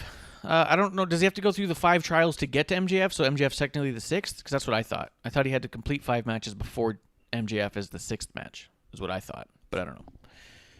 I'm not following that closely. But, yeah, so we're getting Hoovy. I just think that the idea is that it should look tougher as you go, and he seems to be going a different route. Maybe he goes Luther next. How great would that be? I don't know. Did you guys like the match in and of itself, though? No. No? I didn't give a fuck about it. I was just like, okay, it's not going to be a CZW Tournament of Hell match. Nick Gage. Yeah. Nick Gage is going to lose. Yeah. Why am I watching this? Yeah. Did you see I mean, MJF or not MJF? Jericho posted on Instagram shortly after he lost or he won with his makeup running and blood on his face and said, "Much respect to Nick Gage. He is tough AF, but I'm insane. I'll see you next week, Juventud." And you're like, fucking Christ! What a way to tweet out like. I mean that tweet in and of itself kind of Nick buried him. Gage of old just like snap in the middle of this and murder Jericho. Like just get pulled off. I was like, oh shit, no. Yeah, I was really hoping that Gage would look tough in here. Did Gage look really good in this, or would it look like kind of a rushed match where it was all about how tough Jericho is? Because it was a short match. I feel like it wasn't like a let's show how tough Jericho. It just was a bad match. Like it didn't really showcase anything to me. I mean, that's my view of it. Well, I think it was, like I said, it was deathmatch light. And didn't Tony say he would never have deathmatch on his show? Yes. Yeah. Liar. Because what did you kind of have? Hi. You know, I wasn't expecting like him and David Arquette, that kind of match. Yeah. No. You know, was I expecting what we got? Yeah. Now, the allure of Nick Gage, which I think is fantastic, especially if you have seen him in person, his entrance, man, how fired up the crowd gets him. That's like part of that magic of Nick Gage. And when you take that away, and you take away his intro being, you know, I mean, Justin Roberts made it sound like, you know, like he was reading like a Barney the Dinosaur book or something, because, you know, the whole thing of, you know, Eastern Bloc, la la la. You know, I mean, because it's got to be kind of like menacing sounding, not like the Justin Roberts, you know, North Carolina or whatever the fuck he does, right? So I don't know, that kind of takes out of it a little bit. And not only that, but you know, we know that he's not going to win, you know, because excuse me, that was bad. Oh my god, we know he's not going to win because at the end of the day, it's going to be it all out. It's going to be him and MJF, because MJF is like, those fuckers couldn't seal the deal for me. I'll fucking do it myself. Yeah, 100%. That's what's going to happen. And I mean, we talked about it since they announced it last week, that I was like, okay, so cool. Nick Gage is coming in to job out for Jericho, and it's going to be clean and make Nick look weird. Let's see, real quick, I'm going to hit the chat. Pele does say, but Jericho has no history with Gage, so they don't care about who he has history with. Yeah, I mean, the idea for this one was more about the Painmaker and less about the rivalry. But clearly the next one is about the rivalry, not about the moniker, right? So I think they're going back and forth with it a little bit. I do think I think it's in consideration, because they wouldn't have booked Hoovy if it weren't for what they did in WCW fucking 20-something years ago. You know, the Lionheart doesn't need Hoovy. They don't need to do Lionheart, to be quite honest. There's so many iterations of Jericho since then anyways. You could have absolutely gone through it without Hoovy. So I think that the consideration is made based off of who he has history with and his moniker, and I think that it's whatever Tony thinks is the coolest. I don't know why we have such a focus on this era. Like it's not bad by any means, but like, is it necessary? You know? Yeah, it's weird how much they just gaga all over Jericho when I think that he's one of the worst parts of the show at this point, but that's just me. Let's see. Jeremy does say, unfortunately, the predictability of Jericho winning kind of took me out of it. It's why I wasn't interested to do it from the minute it happened. Fabtina does say, I'm not sure why they still have Jericho on so much now. Yeah. Pele says, not a death match, a no rules match. That's a good point. Fozzie's not touring, and they're about to tour, so he's going to need to take some time. And Pele makes a good point. This wasn't a death match. That's why Nick Gage couldn't win it. It's a no rules match. He's not used to that. He's used to death matches, right? He's not used to a no rules match. He didn't know what he was getting into, right? That's optimistic and sweet. Snacks for Hire does say this match was awful. Cheers to Snacks for Hire. And Jeremy says, I can see the stipulation for MJF versus Jericho be if MJF wins, Jericho has to retire. Fabtina says, not as bad as Marsh's chair. I don't know what we're referring to. He can't retire. Oh, Amanda Burp? Yeah. Yes. Snacks for Hire does say to Jeremy, if MJF wins, Jericho has to admit Biden won the election. That's funny. That's funny. That's a little Twitter for you. He can't retire Jericho. I don't see because why in not. October he has that goddamn cruise. Jericho could be the next Mean Gene. Just come out there with a suit. That could be Jericho's return. Ooh. Build it up. I'm going to do the cruise, but I'm not going to be there. Yeah. And then he comes back as a different moniker. Even though they're filming an episode of Dynamite on the boat. Yeah. They can do he the doesn't have to Dynamite be there. without him. Yeah. He can host it. Yeah. He doesn't have to wrestle. Yeah. He can be like I'm here Tom as a musical Pettingill. guest only, guys, and then That's so fun. Yeah, everyone can do that. And if I end up going, because I really do want to go, because it's right after my birthday. I don't want to go alone. But if I do go, I will be the only one not singing along to Judas. No, Just gonna turns let out you you know. would not be. Just so you know. Hashtag I've heard heel. you. That's not true. I've heard that there's a number of people in the audience who don't know the song. whenever I see people there and they're singing it, I'm like, is it like a part of your ticket? Like, hey, we'll give you $20 back if you do this. Yeah, you get a coupon. If they were to tell me they would give me a front row seat to do it, goddamn right I'd do it. See? But then I wouldn't do it.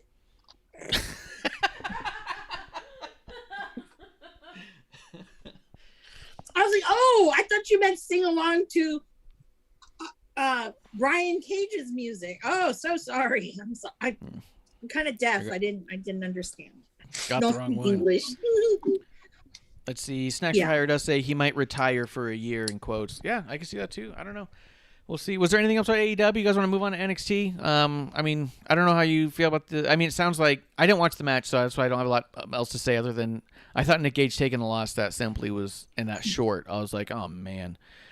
So I think Nick Gage has the capability to rebuild, obviously, but I do think that him losing to Cardona and Jericho back to back this way does slow down some of his juice, and I think that he's going to go on a fucking tear coming up. I think he's just going to start beating the shit out of everybody with anything he can grab. Oh, there's one other thing I want to say about this match. The pizza cutter spot happened where he takes the pizza cutter, Nick Gage takes the pizza cutter and starts cutting Jericho with it. During a Domino's commercial. Yeah, then they took it to a Domino's commercial. They went to a Domino's commercial, and during the Domino's commercial, while he's still doing it, they're cutting a pizza with a pizza cutter. Domino's put out a thing today saying that they were unaware that was happening. It says, we share the concerns expressed about this incident and the content of this TV 14 rated program and are assessing our advertising presence on it going forward. So they might lose their sponsorship there because they thought they were being clever. No, they won't. Unfortunately. No, they won't. Why not? That's a heel move, Domino's. Because obviously Doesn't you're matter. not MDK. But So it doesn't fuck matter. you. They got nothing to fucking lose there.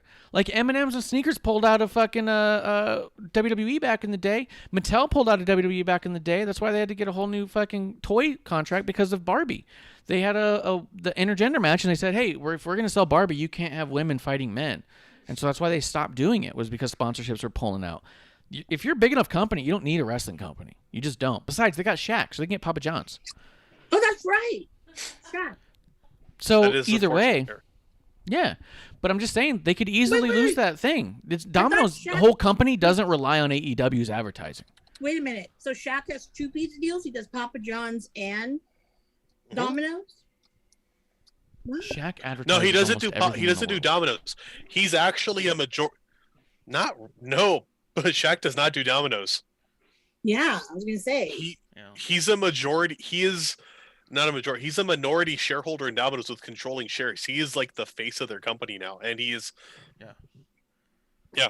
He Same as replaced Icy Hot and Kellogg's, Papa John. Frosted Flakes. Yeah, Mhm. he's Papa Shaq. But I'm just saying, like, they could easily lose it. They could. I mean, the idea of saying, like, no, they won't, because they what will they do without AEW fans? They'll be fine. They'll be absolutely fine with it. They don't need AEW to succeed as a company. Domino's is also fucking huge. But it's also kind of like, yeah. Yep. If you're going to say you're a TV-14 program and then put something like in there, you are going to have to suffer the consequences of potentially losing a sponsorship. Maybe they won't, but they might. You know what I mean? Mm-hmm. Well, Jeremy also, does say if a retire parent- is a loose word in the wrestling world, and Jeremy also says Domino's doesn't care about MDK. They probably don't even know what that means. Yeah, and they probably just said, fuck it. You know, we'll go to WWE. You know, we'll sponsor them instead. Why not? If Domino's is that concerned, parents should have been concerned with their child watching somebody who's, their moniker of the gang they represent, murder, death, kill. What do you think it is? It's like, it's not like Men Don't Knit. MDK, Men Don't Knit. That's just it, is they don't know, and they wouldn't know because they didn't say it on their show, and they didn't say it in the thing. They said, we're going to sponsor you. You guys are TV-14, right? Yeah. So, Yeah. of course, you wouldn't stab someone with a fucking light tube, right? You know what I mean? Like, that's not a TV-14 thing. I'm just saying, like, they're starting to teeter on that thing. Plus, how remarkable to me, I was like, man, this is the same company that fired Dustin for cutting himself on the back of a truck back in the 90s because they didn't want any blood on their screen. Like, so for much them to go blood. to this, it's fucking wild, dude. I think it's So much pretty blood. cool. But Wait, wasn't also at that point wasn't the CEO or the head of WCW the former head of Domino's? I don't know who fucking runs Domino's, dude. I don't understand contracts. And WCW doesn't exist anymore. So the former head of WCW, so far as I know, is Shane McMahon. Fair point. Kayfabe. Pele Blue is in the chat. He does say Domino's is 14.3 billion. Papa John's is 1.8 billion. Would be a shame, but Domino's will be fine. That's annual revenue. So if they're bringing in 14.3 billion, yeah, they can go ahead and just not advertise for, and that means they had a lot of money they could use. They could just say, yeah, forget it. So I don't know. We'll see what happens. It's just one of those things. Snacks Fryer does say, I think Domino's would have been okay with it if it didn't happen picture in picture. I think it brought a lot of attention they didn't want. I don't think they wanted to be associated in that way for sure. No, a lot of people thought it was cool. Yeah, but I can understand why they didn't. You know, Little Caesars would have been cool as shit with it. Little Caesars would have been like, hell yeah, we'll brand it. Oh, Yeah. fucking put Nick Gage on a pizza box Yeah, potentially, yeah. next to the Little Caesar guy. Yeah. Yeah, Domino's doesn't want that, Animated though. You know what I mean? Because when people say, like, oh, how fucking funny is this? Like, they don't want that. They're the serious pizza company. It was ironic. I loved it. Loved every single. I popped so hard. They should advertise Domino's, the serious company, and just show a pizza cutter dripping blood. Yeah. You know, Matt Cardona put out a like a graphic that was like the John Cena "You Can't See Me" with the U, the circle with the line through it, and the me underneath it. But inside the circle, instead of a C, was a pizza cutter, and he put, "Hey Domino's, like you can't pizza cutter me." It was pretty good. Paley does say the lineage of former heads of WCW is Ric Flair. That's true too. So Ric Flair owns Domino's, or Shane McMahon owns Domino's. It sounds like.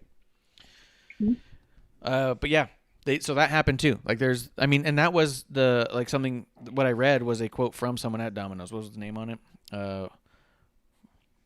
Farasi Petco. Yeah. He's not important. His last name's not Domino. Yeah, I think he owns Petco. Why is he talking about them? Yeah. But maybe he likes playing bones, you know? Yeah. Give the guy some slack. It's just neat. I was just thinking of the irony of it all, that TNT fired someone for cutting themselves, and now they have a program where they cut themselves multiple times every single episode, and now they're getting to the point where it's like, is TV14 the right number for there? And now they're losing a sponsor. We'll see. We will see. Make it else? TVG. Oh, he actually is. That's weird. What? I don't know what you're saying. Oh, they get scared and they make them do it TVG, and then for sure it is cutting pizza, like really cutting pizza. Yeah, just a pizza show. Anything else on AEW? No. No. Yeah. Let's talk NXT. No. NXT. Toothless Timmy. Dude, how fucking good Toothless was Timmy. that? Timothy Thatcher and Tommaso Ciampa against Pete Dunne and Oney Lorcan opened the show. What a fucking match this was, man. Yeah. Oh, yeah. I love Tommaso Ciampa and Timothy Thatcher so much more than I love DIY because they have the silliness, but they back it up. And I'm like, this is what I wanted. Mm-hmm. And fucking Timothy Thatcher, just his scowl is the best thing ever. Like, oh, just so good. Him coming out glaring, it just makes it scares children and it makes my day. When he smiles, that scares children. Not really the growl. It's the smile. Does he have a wife? Not that I know of. That's fair. I don't know. I don't think so. I don't know. If He's I ever living the see him gimmick. around Sacramento next time, I'll ask. But now he's got what'd this you think of the full-time match? gig here, so I don't think I'll be seeing much of him. So What do you think of the match? The match, I thought it was really well done. I thought everyone showcased well. It was a great. I sometimes don't like matches where they feel one-sided, and while this really felt like one-sided for a lot of it, Ciampa and Thatcher were in control so much of the match. It didn't feel like a burial. It didn't feel like a crushing. Everyone got their stuff in. Everyone looked good. But it looked like, yeah, but this team is unbeatable. It wasn't from someone looking weak. It was from someone just being outmatched. It was different. It wasn't like, I'm so strong that you're weak. It was that we're both so skilled at wrestling that you just get caught in one of them. Like they kept just getting one over on the other one in the middle of these struggles. The only thing I really didn't like was at the end, the way Riddick Moss was dropping Thatcher by the ropes looked like shit. Like that against the ropes, basically dropping him on his head. I was not a fan. I was like, that looks like it hurts and is dangerous. Are you talking about the Ridge Holland bit? Yes, yeah. The Rich Holland bit where he was like, it was like a fireman's carry, but he wasn't fully flipping him, getting him over, and kind of dropping him on his shoulders and head on the ropes. I was like, I don't know what the point of that is. It doesn't look good. It looks insane, and that's what I was wondering, if they figured out a way to make to do that in a really safe way, because that's half of the stuff, right? Most of the stuff has always been how dangerous does it look, but how safe is it actually? If they actually if this is turns out it's like an incredibly safe bump, then that is a fucking awesome move because it looks fucking brutal. I don't doubt that they could do that because these are all qualified people to do it, and they're very talented. But it's still like. It still just kind of gives me the heebie-jeebies because it looks rough. It's like the Burning Hammer is when you know what a Burning Hammer is and you know, like, you pay attention to how the person lands, it's a bad looking move. But there are people who can take it. And maybe this is in the similar style where this was deliberately done so that it looked really bad to somebody who, like, yeah, I know how you're supposed to land. That doesn't look right. That looks really bad, but they're doing it right, you know? Yeah. Yeah. No, for sure. I think it's nuts. Let's see, real quick to circle back in the chat. Paley did say that was also 30 years ago, so it's unfair to say it's weird that it's the same channel. That's not unfair at all. I'm not saying it's weird as in awful. I'm saying it's weird as in cool. There's that kind of change in that amount of time. And also, if it was unfair to make comparisons to 30 years ago, then why are we talking about a Wednesday Night War to begin with? And why is AEW competition all of a sudden talking about WCW? And why is Juventud Guerrero on there? We talk about things that are 30 years old. That's what we do. Yeah, But it's because you're old as fuck. it's because I'm old as fuck. But it's also not weird as in bad. It's weird as in cool. Like, this is the same channel that's gone through so many iterations that we're seeing, like, so much change back and forth. I mean, it was the one Ted Turner wanted to be. And also, they picked TNT because of what happened 30 years ago. So, yeah, it's part of the conversation. What was it like then versus now? It's just the conversation. It's not like this whole, how could this be? Oh, no. That should never. No, it was like, how neat that it went from Ted Turner's passion project to having all this censorship based off of the other people around Ted Turner to someone else getting seat and just saying, I want no wrestling here at all, to now coming back 25 years later and being like, not only do we want it back, but we will let you do almost anything. It's like, oh, shit. How fucking cool. Like, it's good. It's good. Yeah, it's... Yeah. I did love this match, though. Thatcher, Ciampa, Pete Dunne, and Oni Lorcan. As I'm watching this match, I go, holy shit, these might be four of the best just on-the-mat wrestlers in the world. They are so good. Yep. And they might not be, but they're definitely all in the conversation, you know? It's definitely, when I think of greatest technicians in wrestling, these guys are names that are going to come up and say, I wish they would face this other person, and we can finally have that answer. Who's the best? You know what I mean? Like, these are names to put in the hat. Yeah. This was awesome. No, and I was thinking about that with, especially the opening with Thatcher and Dunn. When they were doing holds, I was like, it's not often you watch a series of holds and, like, catch wrestling where you're like, this is really interesting anymore. Mm-hmm. Like, it was, like, this is really refreshing and awesome. Yeah. Mm-hmm. Yeah, it was sick, man. I was really a big fan of it. And I love that Rich Holland came back. I'm really excited to see him back. I thought he was awesome before. And like you said, there was that brutal bump where I was like, if that's how that's supposed to go and everyone's cool with it, then nice. If that's not, then fuck that guy. You know what I mean? Like, Fuck your neck. Yeah. Sorry about your damn neck. Yeah. It's kind of neat too with Pat McAfee going to SmackDown commentary.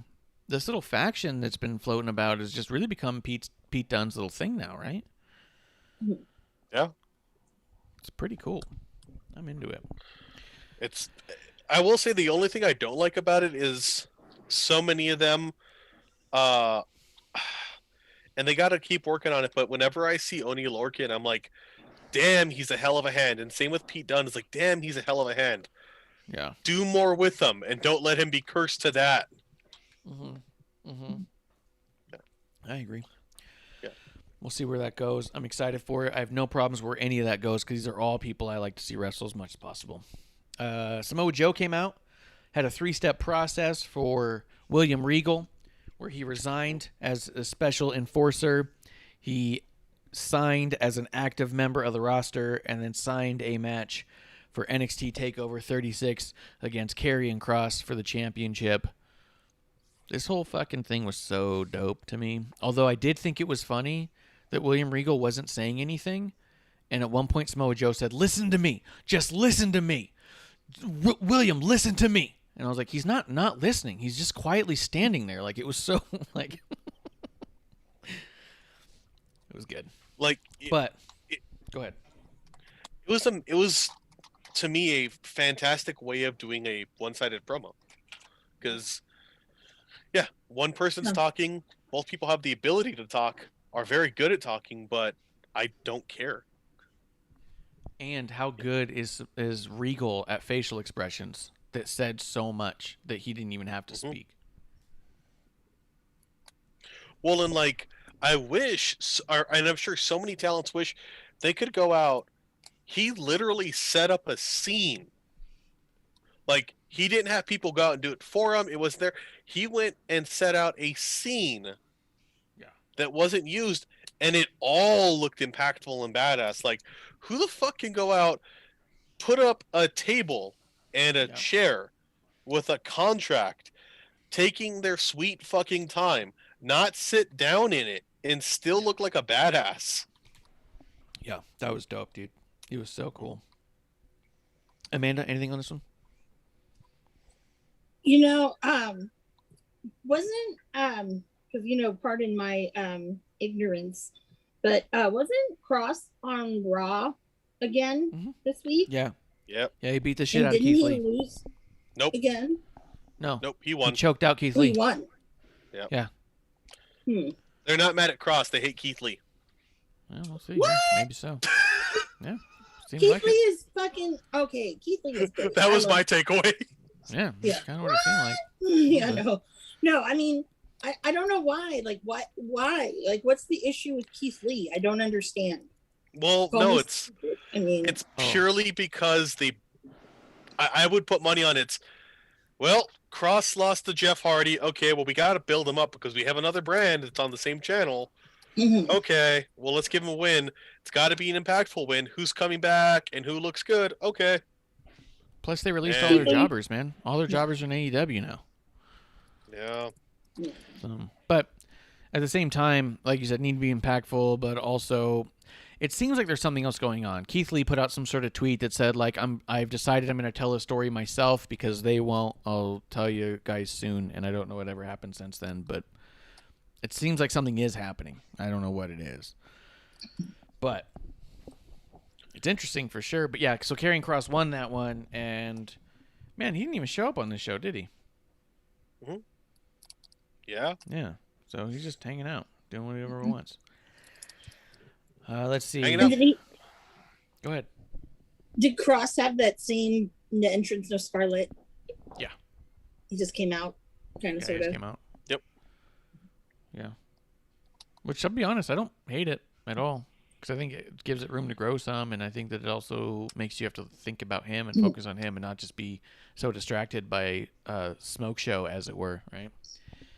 But I also get why people think they should stay together and all that, too, because they are a great package together. So I just think it is what it is, and we'll see how it plays out. I think it's a little early to be shitting on it entirely.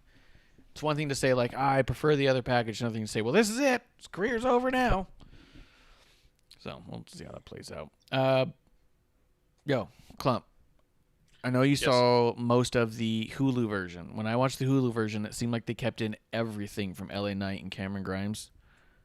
How fucking funny are they together? I like the Cameron Grimes LA Knight stuff. I do kind of feel like they're making it a little bit too episodic to me. Yes. And not continuous. Like, I feel like rather than have Cameron Grimes get one over on LA Knight every week, have LA Knight get some wins, and then Cameron Grimes wins at the end, you know? That's like, true. he can Well, be smarmy and shitty, but, you know. He's also still got to be impressive. Yeah. I like it. Don't get me wrong. I do like it. I love both these guys so much. I love everything about it. I love Cameron Grimes wearing fucking cowboy boots with golf shorts.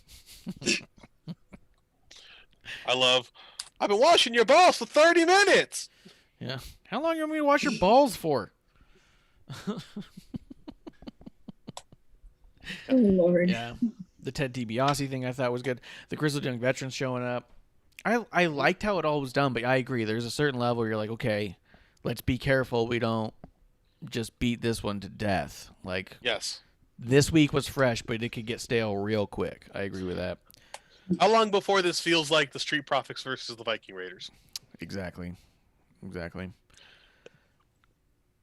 Amanda, what do you think of LA Knight and Cameron Grimes together? Well, Cameron washing his sadly, balls. because, been a busy bee, I haven't seen it yet.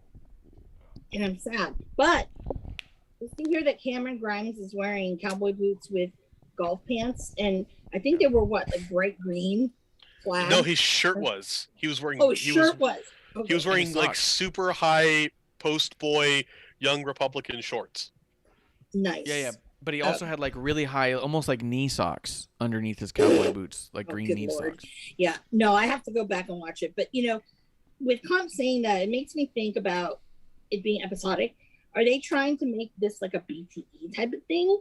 Because I think that they really kind of fail because a lot of times people don't watch all that shit. So I think, are they trying the format? No, it's having to do it, or what do you think? It's more like, honestly, the segments from last year of like the Street Profits versus the Viking Raiders. It's little segments, but to me, when I mean episodic is like, or do you remember in the '90s or mid 2000s when they had Tim White committing suicide over and over every week? Yeah, kind of. It's like that. They're just like one-off sketches, which I get, but go a bit further. Build on them. Like like why if every week Cameron Grimes gets something over on LA Knight, then why at the end do I really care if there's a big feud over it? Yeah. Mm-hmm. Yeah, that's true. Because at that point, you're almost making LA Knight the underdog if Cameron Grimes get one over on him every time. Mm-hmm. Like I'll say this, and I fucking hated this when they had the best friends, Kip Sabian Miro thing when Chuck was the maid. At least they maintained it wasn't like he's beating the shit out of him, treating them like shit. He was filling the role, Yeah. Yeah, and I do think that Cameron Grimes had a better spot for that last week with the gardening and stuff. Like he was a little more in his place, and this one it feels like he really branched out of that and became the one who was getting one over on. Because it all seemed like he's like, oh yeah, I just didn't do it because I have the money, I don't have to. Was also not like, I'm just gonna hit you in the balls with a stick right now. You know what I mean? It's a little different. So it seemed a little bit more like, yeah. But I do think they're who doesn't love a good hit in the ball and someone in the balls with the stick? Turns out I'm really into it. But I really like Cameron Grimes and LA Knight together. Their chemistry together in ring and in promos is just so good. What's the mic on? Let's see. After that, Carmelo Hayes versus Josh Briggs. Did you guys get to see this one? Okay, what's the story on Josh Briggs? I haven't seen a lot about him, but I'm a proud Arizona boy. Is he really from Arizona, or is that his character? I couldn't find. I was looking online trying to figure it out. Yeah, I think it's possible that he's from Nothing, Arizona, the way that Cactus Jack was from Truth or Consequences, New Mexico. Is there even a Nothing? Cool to be I from don't Nothing. think there's a Nothing, Arizona. There is. It's right between Phoenix and. It's above Phoenix on the way to. Where was it? Oh, it's in Mojave County. Yeah, it's like off to the, like if you go up and west. It's like it's between Phoenix and like Havasu. Havasu, that's what it was. Yeah, it's right on the way to Havasu. You go through it, but I got the impression that he's from Nothing, Arizona, the same way Cactus Jack's from Truth or Consequences. It was just cool. So I'm not sure. But dude, I'm gonna be honest with you, I was really fucking underwhelmed with that guy. I was like, he feels like he's making the show feel like a VFW the way that he was wrestling. He was trying to do literally everything. He was selling stuff, not great. And I mean, but at the end of the day, it made Carmelo Hayes look like even more of a star. I was like, man, this guy's in a league of his own. That's a way to do it. Also, Australian fucker that came out on commentary. Oh yeah. I don't know if it's part of his gimmick to mix up idioms in American English, but I fucking loved it. Did you? when he was like, you said I gotta follow in the footsteps of all these Australian wrestlers. Do you see how big my feet are? And I'm like, no. What you mean is they're big shoes to fill. I got big feet, but fuck it, it's okay. I love you. Dude, and he said something else. I was like, God damn it. the quiet that came over the table where he goes, they say I got a lot of big shoes to fill, and he goes, Beth, have you seen the size of my feet? And I was all like, what? Why did he ask Wow. Beth? And like, Just Edge walks out. Shut up. Don't talk to my wife. Shut the fuck up. yeah. Shut up. Get the fuck. Shut up. Just leave. Leave. Yeah. I 100%. don't know who you are. Shish. Yeah. But that was funny. I was like, But I agree with you too. Is by looking like John. I was like, you guys put a lot of effort into a video for somebody who really had no business being on NXT. It was weird, man. Splinter Fox does say ding dong hello. Splinter Fox, welcome to the show. Jeremy Steven does say the only thing I ever hear about Josh Briggs is that people don't like him because he was apparently a part of the speaking out movement. It was a shame because he's pretty impressive. I don't know about that, so I'm not going to say I can assign that or not. I will say the thing to me that was impressive about him was his size. As far as in-ring wrestling, I wasn't impressed by anything he was doing in there. I was like, this guy needs a lot of work. He is not TV ready. And his tattoos were upsetting. They were not good tattoos. They were the shitty. I was like, ooh. Like prison tattoos?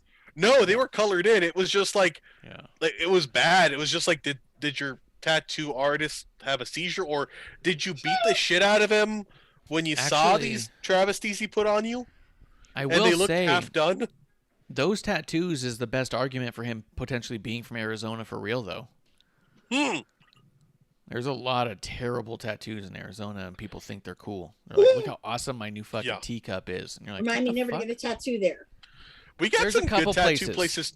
Yeah, there's some Yeah. great tattoo artists, but there's also, when you have a couple good tattoo artists, you have a lot of, but I'm just as good, and no, the fuck you're not.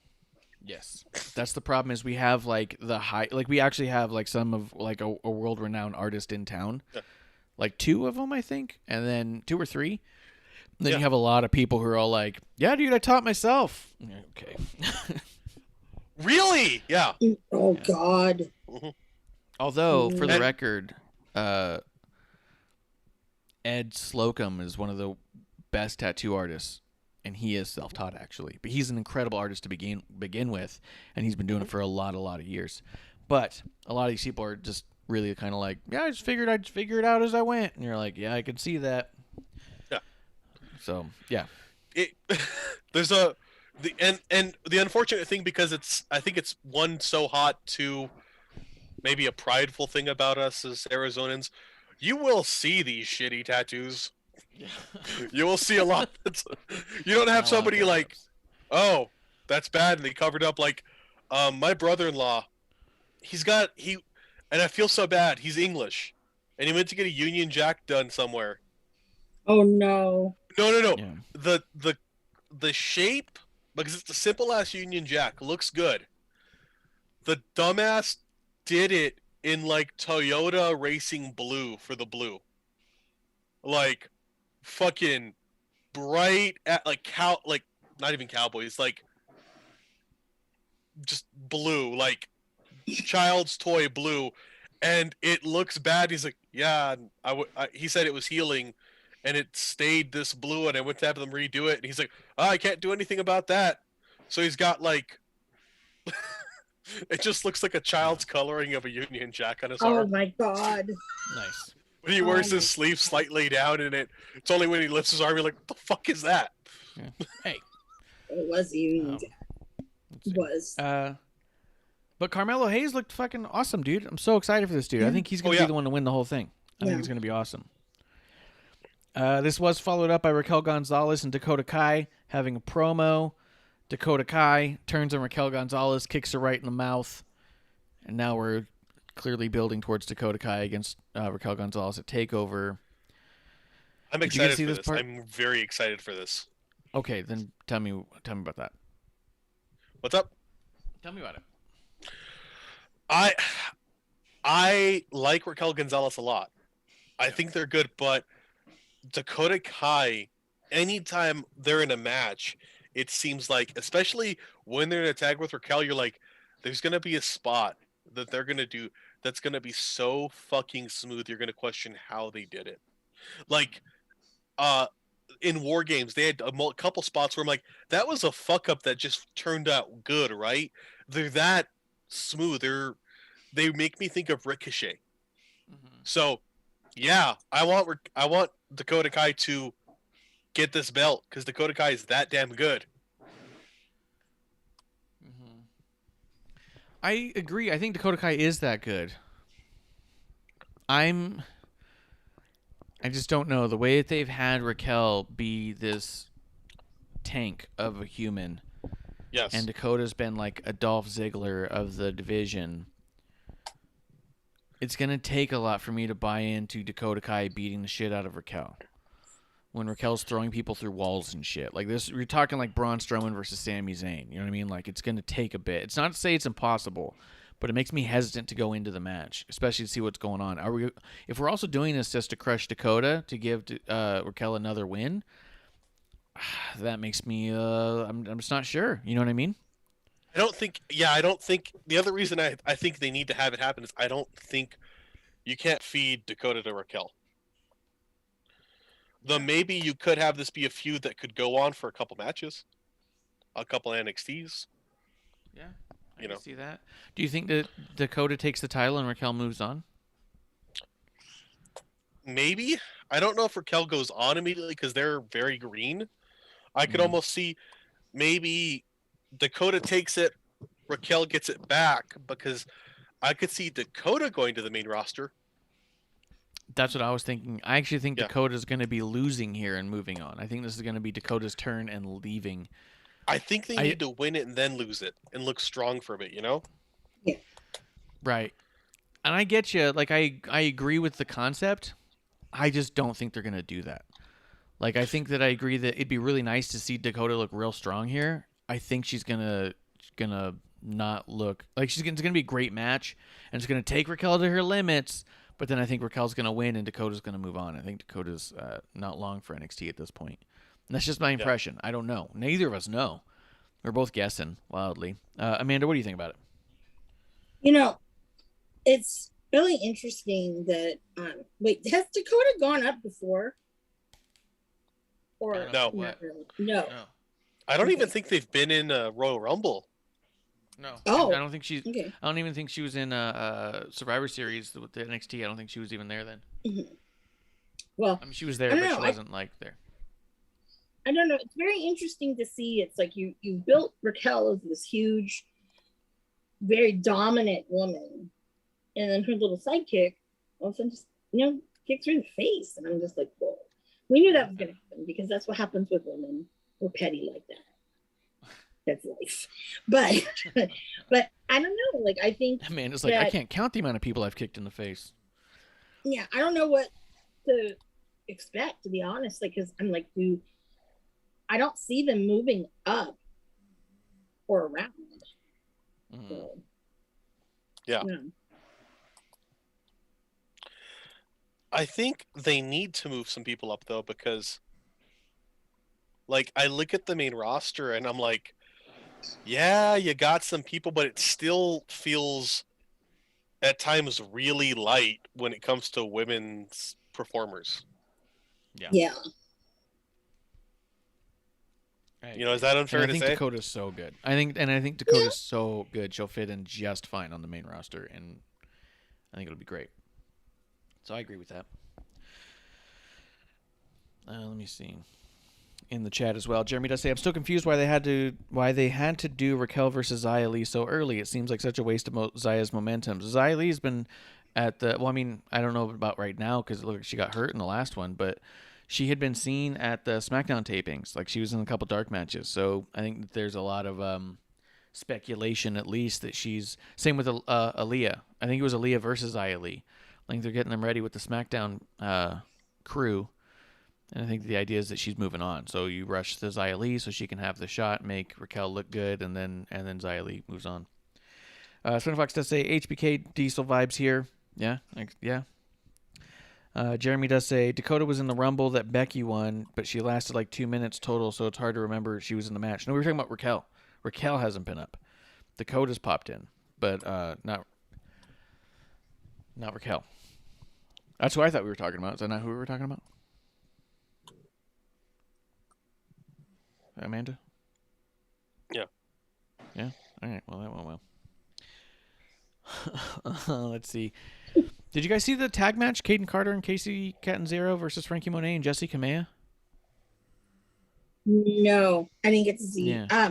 I think from where I ended off was like right around here, because I don't remember. I saw them come out, but that was it. So, I know you got to see the Roderick Strong promo with Malcolm Bivens and Wade Barrett. What did you think of that? You know, Roddy, to me, and I only kind of skimmed through it, but to me, when you see Roddy sitting there and talking, he just doesn't have any charisma. Poor guy. I love Roddy. Bless his little fucking heart. But it's hell of a hand. Yeah. But it's just like, dude, I'm like, I feel for you, man. Like, I mean, I'm like, your role that you had in Undisputed Era, yeah, okay, it fits. His role that he's had in other, like, factions or tag teams even before NXT, yeah, I get it, but, and he was like king over in Reseda, but now it's like, I feel for you. It's like, you're not going up, and you're not getting any younger, so that hairline ain't going back down. Nope, that's not going back down. So yeah, so with Roddy, I'm just like, I don't know, I feel for him, but the whole Diamond Mine thing, I think, was a big kind of letdown. I guess, I don't know, maybe because we were expecting more. It's so weird how much I don't care about this faction right here when I love everybody in it. It just seems so stale to me. Was it like 2 or 3 weeks ago? You guys were like, "Oh yeah, this is gonna be great." It's over.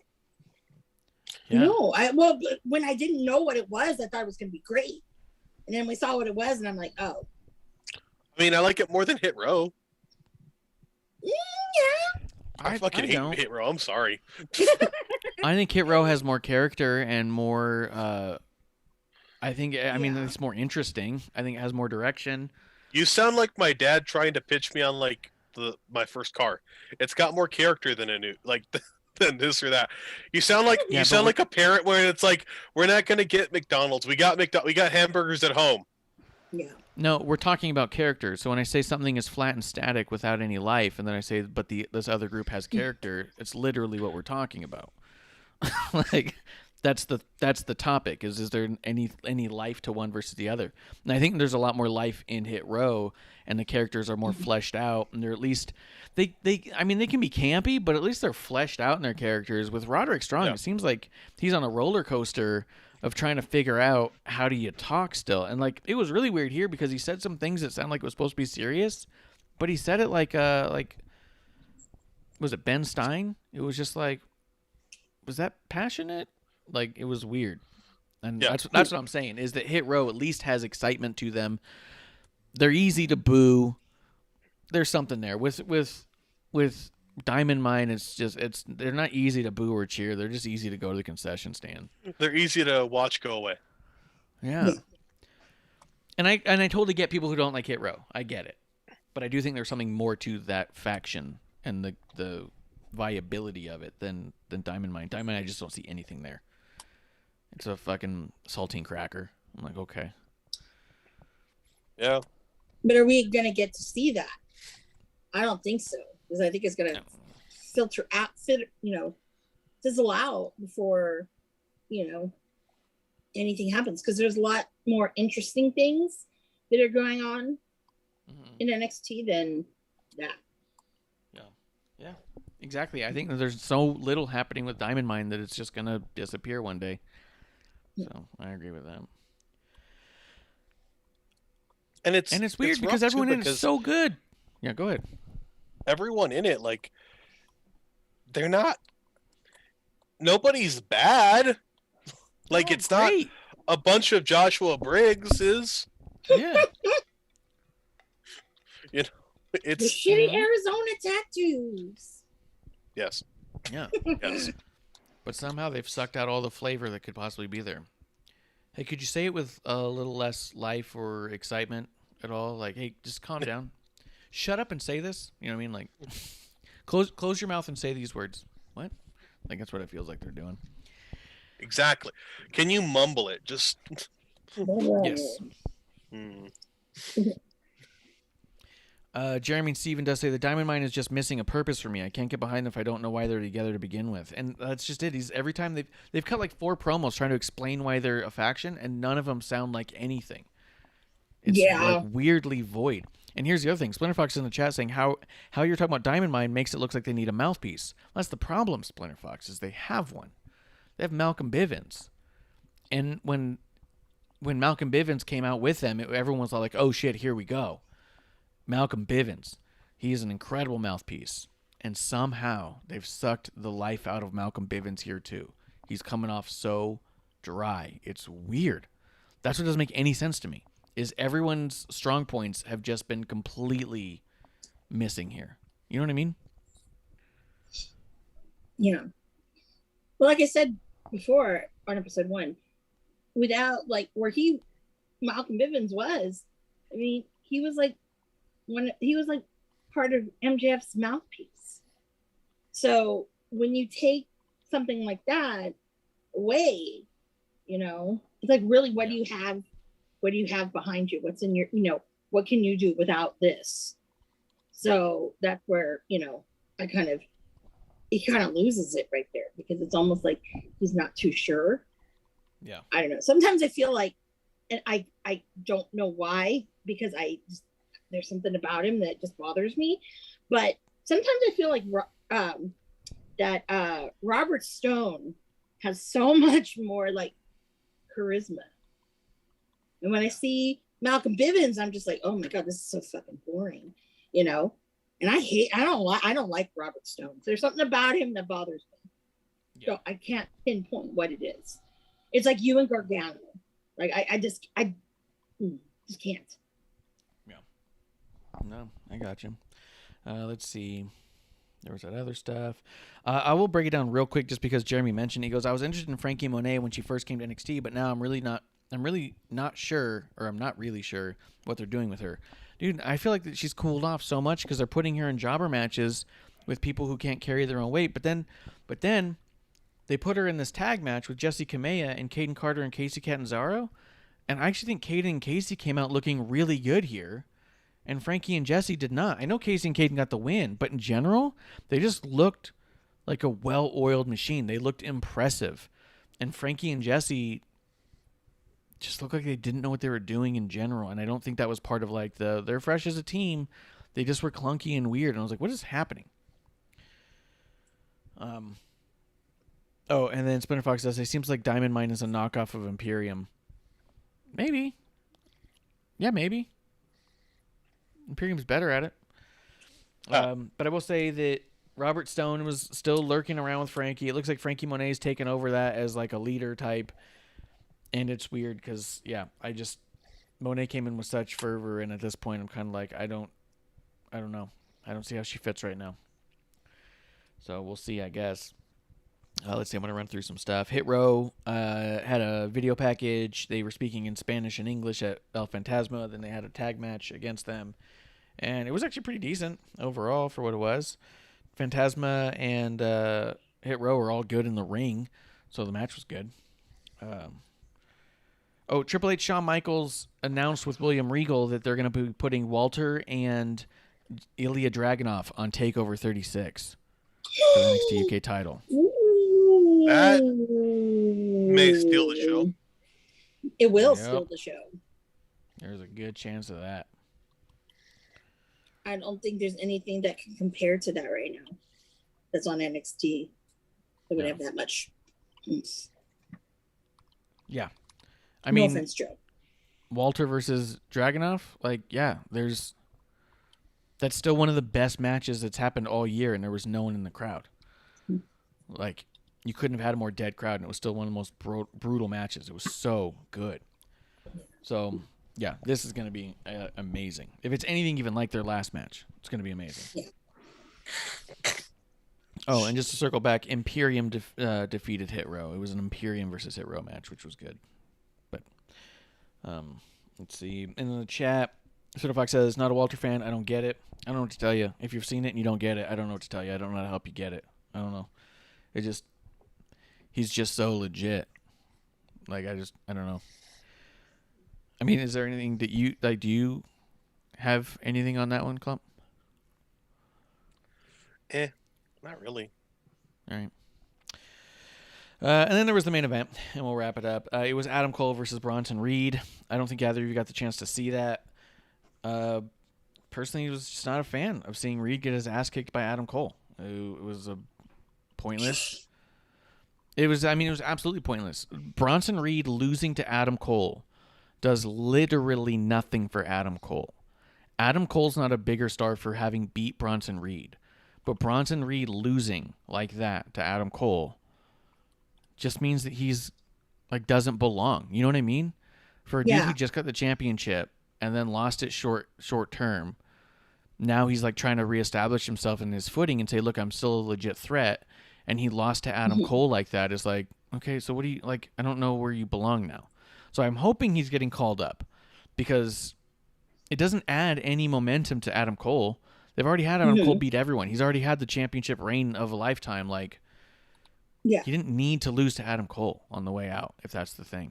And then afterwards, he rolls out after the match, and it's like he didn't even exist. And after that, Kyle O'Reilly comes out, and him and Adam Cole have some sort of aftermatch thing that I didn't give a shit about. I'm over their rivalry. This was just a bummer. It was like the show started out so strong, and then it ended with this, like, fizzle, like about 2/3 the way through, the last third of the show. I was kind of like, oh man, over and over again, you know? I don't know if do you have anything on why? I mean, I don't think you got to see it, right? I tried. I'm gonna go to Klump, and then we'll go to Amanda. I Klump. don't know why Okay, that one. all of a sudden, like people like Bronson Reed or Cross, I'm like, why are you jobbing to some of these people? You know, it's like it's only gonna make you. It kind of makes me think of Keith Lee. Let's bring Keith Lee back into the conversation. You know, I mean, these are big guys, him and Bronson Reed, who can go. It's not like they're, they can't move. Joshua Briggs. Yes. Well, yeah, but okay, we'll say Joshua Briggs because whatever. But no, but I mean, they can move, they can go. These guys are, extremely talented, but yet, they just underutilized them, and it just is very frustrating to see that. Because we all know that there's no way he's going to the main roster, and if he does, he'll get eaten alive. He's too fucking small. Yeah, it's not going to work. The thing that also doesn't make sense is Bronson Reed was off TV for a while because he lost the title and he wasn't in a program. They literally brought him back like last week to challenge Adam Cole, and then he has a match against Adam Cole and loses, and it's like, why did he come? Why? It's not like he was going for a title. He just wanted to face Adam Cole and lose. It didn't make any sense, especially if he was getting called up. Just let him quietly go. Just let him get called up. Just show up over there, and people go, oh, shit, I haven't seen him in a while, not since he lost the title. But now it's going to be like, oh, yeah, he jobbed out on the way out. Like, it's... And I know that we've talked about it before. There's not as much viewership on both, but just in general. Go ahead, Klump. Can you hold it down for 2 minutes for me? Yep. Jeremy does say, I was really hoping I wouldn't have to see another Cole versus O'Reilly match. Cool Guy Kyle does nothing for me, and ever since Undisputed Era broke up, Cole has been pretty stale. Yeah, I just wasn't interested. I didn't know why this had to happen. I didn't know why you got to bring Bronson Reed back on TV just to harbor this loss. Not unless he comes back and, if they did a 50-50 booking on it, I wouldn't even be that mad at this point to just be like, hey, at least he gets a win back over Adam Cole. It'll make Bronson Reed look strong, but, like, it's just weird. Yeah. Besides, it's like, well, what are you going to do with Adam Cole? Okay. That's the question. What are you going to do with him?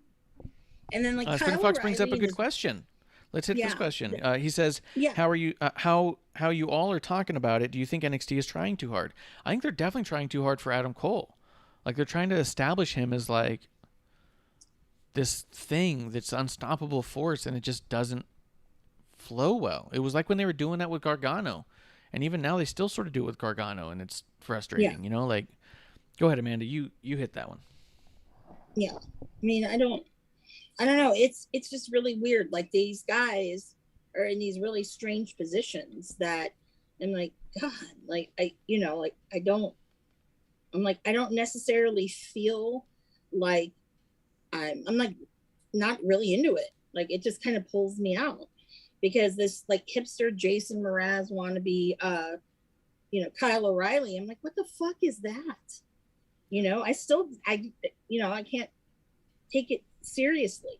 I'm like, okay, what did Adam Cole like beat you down so bad that now you have this really weird mullet and have to be a hipster? Don't know, but it's odd, and I don't know. I just As much as I wasn't a big fan of Undisputed Era personally, I do think that was the best thing for them. And once they split them up, they've all been totally lost. Yeah. It's sad to say, but that was their place. And now that you don't have that, well, what do you do with them? Obviously they're, some of them are fan favorites, and it's like you can't like eliminate them completely. So what do you do? Well, there's the good old, let's have them fight and have, interpersonal conflict. But that shit gets boring, It does. Now we've had months of the Undisputed Era aftermath all split up.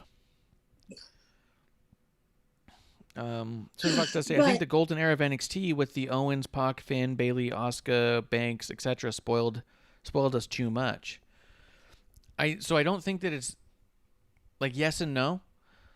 What was happening at that era is what spoiled us, right? So what happened is no one watched weekly TV then. They didn't have a weekly show. In those eras, they only had the network show, which had incredibly low ratings. Nobody was watching. They had a ton of house shows that weren't even televised. Then we started getting like a couple shows a year on pay-per-view for the takeovers. So they went all out during those shows. And we didn't see them in between, really. To be honest, most fans did not watch the NXT product. Even the diehard NXT fans didn't watch the week-to-week. They only watched the 4 takeovers a year. Because they go, I would never miss a takeover. It's the best. And they get the video package to split them up. Spinner Fox says, I got the network just for NXT. Maybe. There was a viewership, but it was incredibly small. A fraction of the audience that was watching the takeovers were watching the weekly show. And I would watch depending on. There were some years I watched, like, because there's been a number, how long was that? Like 3-4 years? I'd like watch a year, then not watch a year, then watch a year, then not, kind of a deal. Like depending on who the champion was or where I saw the stories going, I just wouldn't watch the weekly because you didn't need to, because they didn't put as much effort in there. Plus it was also a fraction of the time. They were like 45-minute episodes. So you had a little bit of promos and like 1 or 2 matches. So it was digested so much different. So I think that spoiled it for us, in that the excitement for the takeovers was all pent up and built up. Where they're trying to get that takeover feeling every week, and I think that there's a fatigue, honestly. Amanda, what do you think? Here's a question for you. Do you think that, like the takeovers we get now, do you think that it's kind of, that magic kind of has fizzled away? I don't think they're as special as they used to be, but I don't think the shows are worse. They're just not as special as they used to be. Does that make sense? Yeah, because I was always hearing that, oh my God, Takeover is like the best show of like, Mania weekend or those big weekends where you'd have a takeover. But like, I haven't felt since I've been watching it now, because it's been almost a year, maybe. I don't know, since episode 1 when I came around, but I don't think any of them have been as like, oh my God, like spectacular, like I would used to hear about how they were. I agree. And I think that has to do with the fact that I think they honestly put a similar effort into their weekly show that they put into the takeovers, and they used to very definitively not put the same effort into it. Like the Thatcher Ciampa match that opened the show would have never been on their weekly show before. When it was on the network, it never would have made it there. It would have been saved for a takeover. And that's what I mean. That's why they just don't seem as special. And You're not wrong, yeah. Klump. Sorry, go ahead. Just going to hit the chat real quick. Jeremy does say Cole and O'Reilly should have learned from their ROH days. They just aren't as interesting solo compared to when they're a faction. Same goes for Bobby Fish. Yeah. And Fox says, is NXT now on Sci-Fi? Just this week and next week it's going to be on Sci-Fi. But if you just wait a day, it's on the network anyways. And they're not the network, but Peacock, so you're fine. But yeah, Klump, he'd asked if we were spoiled by the golden era of NXT with like Owens, Pac, Finn, Bayley, Asuka, and Banks. And I was saying that more or less the effort's not the same because we are digesting literally twice as much content now because we have, instead of a 45-minute network show, we have a 2-hour cable show that they're putting as much effort into and trying to make as special as the takeovers. And before they only focused on making the takeover specials, which started out like twice a year, became 4 times a year. Like it was easy to keep those things special. And now it's just all stretched out, you know? It's fair, yeah. Like, and it's not to say that the takeovers aren't great. It's just because the content's being spread so thin, you don't have this depth to it. I would also say too, because of the amount of good. You don't have the anticipation because you're getting 2 hours a week of similar caliber matches and then takeovers also. The anticipation's not there. There was a lot of anticipation and tenseness to getting to the match the takeovers relieved, you know? Yeah. No, I agree with that. I think what we do, there's not the anticipation, but also in filling content and doing so much for the takeovers, you know, or for NXT week after week after week. It's like Raw or SmackDown. You have so many things. You know, you could build an amazing pay-per-view because you didn't have to put so much content through every week. It just doesn't feel deep anymore. You could still do it, but it's different. Yeah. It's just too much now, I think, to get the same feeling from all of them. I mean, I think they do a good job. But I do think that they definitely hang their hat on a few talent that doesn't make... They seem like teachers' pets, to be quite honest, from a booking standpoint, from a viewership standpoint. I'm like, okay, so there's the ones that are the favorites for the head guys, and those are just the guys now. Like, and I don't think that they're putting out a superior product. It's not like how Roman Reigns is on a different level, and you go, well, of course he's their main focus. The guy is performing differently than everyone else on the show. But with Adam Cole, you go, yeah, I don't know why he's the one they're putting everyone. You know what I mean? Like, I don't see it the same way. I don't think Adam Cole's on this crazy higher level than everyone else on the show. I think in some ways, but not in all ways, and in some talent, but not all talent, I think LA Knight is just as good at promos and just as good in the ring. I think Cameron Grimes as well. They're just as good as Adam Cole. I don't think that they're like leagues apart. You know what I mean? Where with like a Roman Reigns, you can be like, yeah, it's tough to say who's even on that level right now. You know what I mean? Yeah. In the chat real quick too, Swin Fox says they need to limit it, but their roster is way bigger now, so I understand totally you need to get everybody on the cards. Yes and no, right? Their roster's always been actually super deep. They usually have like 300 people assigned to the PC because it's their training facility. I think it's the other thing. I think they're now given 2 hours of cable TV as well as these takeovers, which I know he said is it monthly now, right? Sort of like how WWE did monthlies. They're not quite monthly, but they're more than the quarters. They're more than just the ones for each big one, for each big pay-per-view. They're getting a couple extras here and there. So it definitely seems like it, but they're not quite monthly yet, no. But I think it's the opposite. I think they have more hours now that they're trying to fill, where before they had a lot less time so they could bring out just the absolute best. Even though they had 200 people on their roster because they're training, they only had 1, 2 to 3 hour takeover and 45 minutes of TV a week. You only put people on TV or on the network when they were TV ready. Now they're teaching people as they go, too. You know what I mean? Is what it feels like. And then Jeremy says, one of the big problems for me with NXT is the crowd. They seem like they are trying to hijack the show with the out-of-place chants.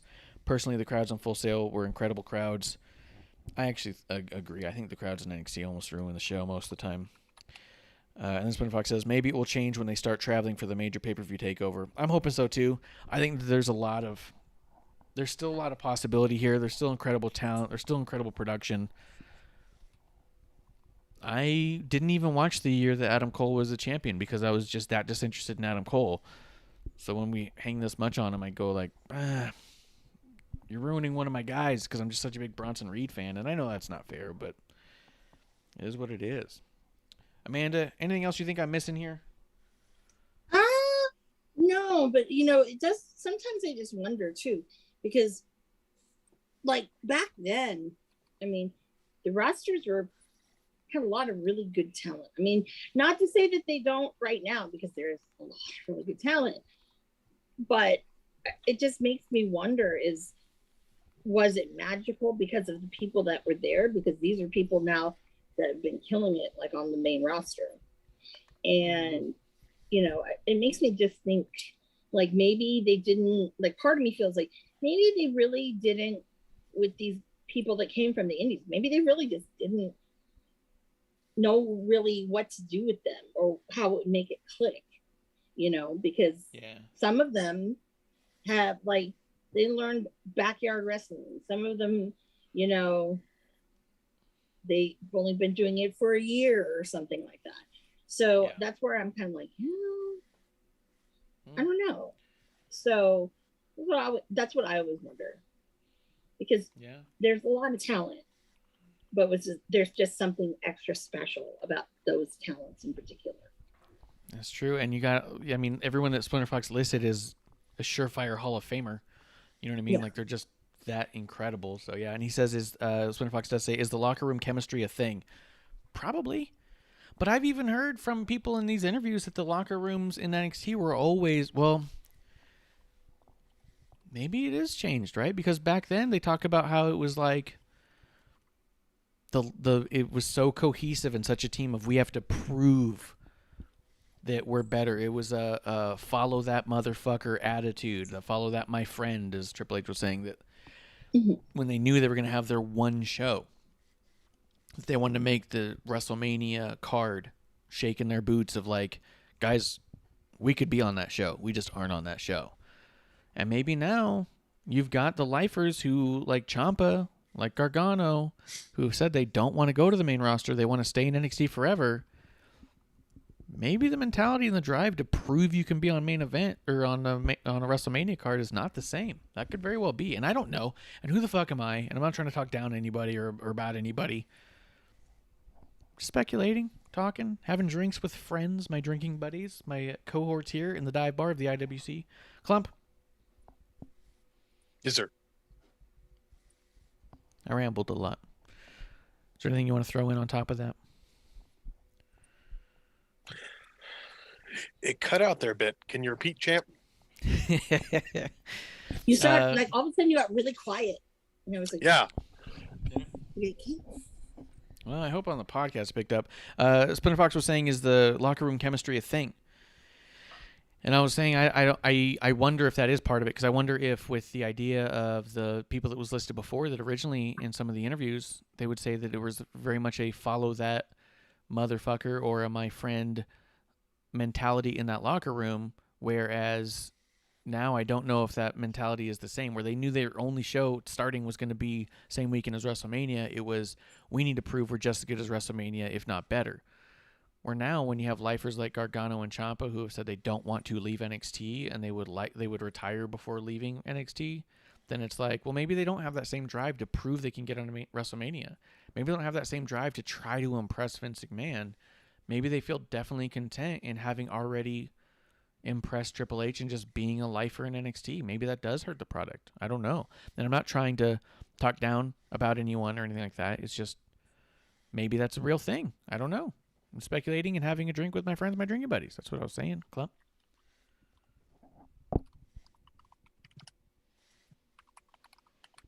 Did it cut out? You spoke into the side of the mic again. I don't believe I did. But at this point, Spinner Fox does say, so then does this current locker room become complacent from the past locker room? Back then, they still had a chip on their shoulder to prove they belong on the main roster. Have they been told too much now that they are the third brand, so they don't care to jump to the other roster? I heard all of that twice. Yeah, Splinter Fox, in the chat, they're hearing it, so I'll have to check and see what's going on with the Zoom on why you guys didn't hear it. Splinter Fox heard me both times, and I don't want to just fill up 10 minutes of the same thing over and over again. I apologize. I don't mean to be rude.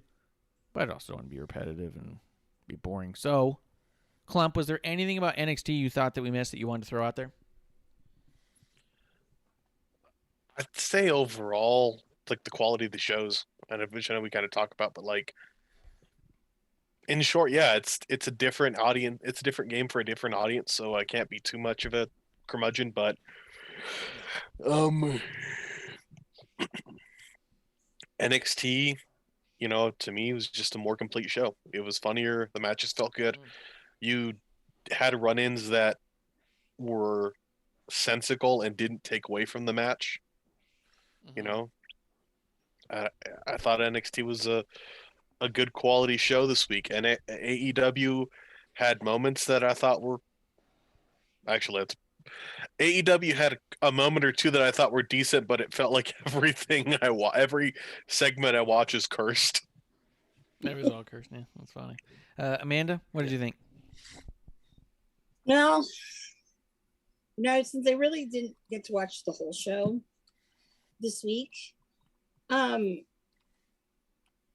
actually, it felt very refreshing because we didn't have Gargano. Oh yeah, he had one segment.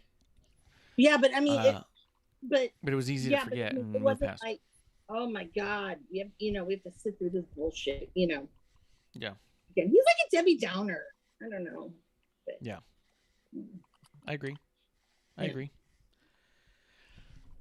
Well, good news is we're all drinking buddies here at the dive bar of the IWC as we get ready for last call. Are there final thoughts or anything from either of you want to make sure that we got that we just happened to miss? I don't. Nothing from well, Amanda? If you're interested and you collect ring-worn memorabilia, Ricky Starks is selling some of his stuff. It's on his website, rickystarks.bigcartel.com.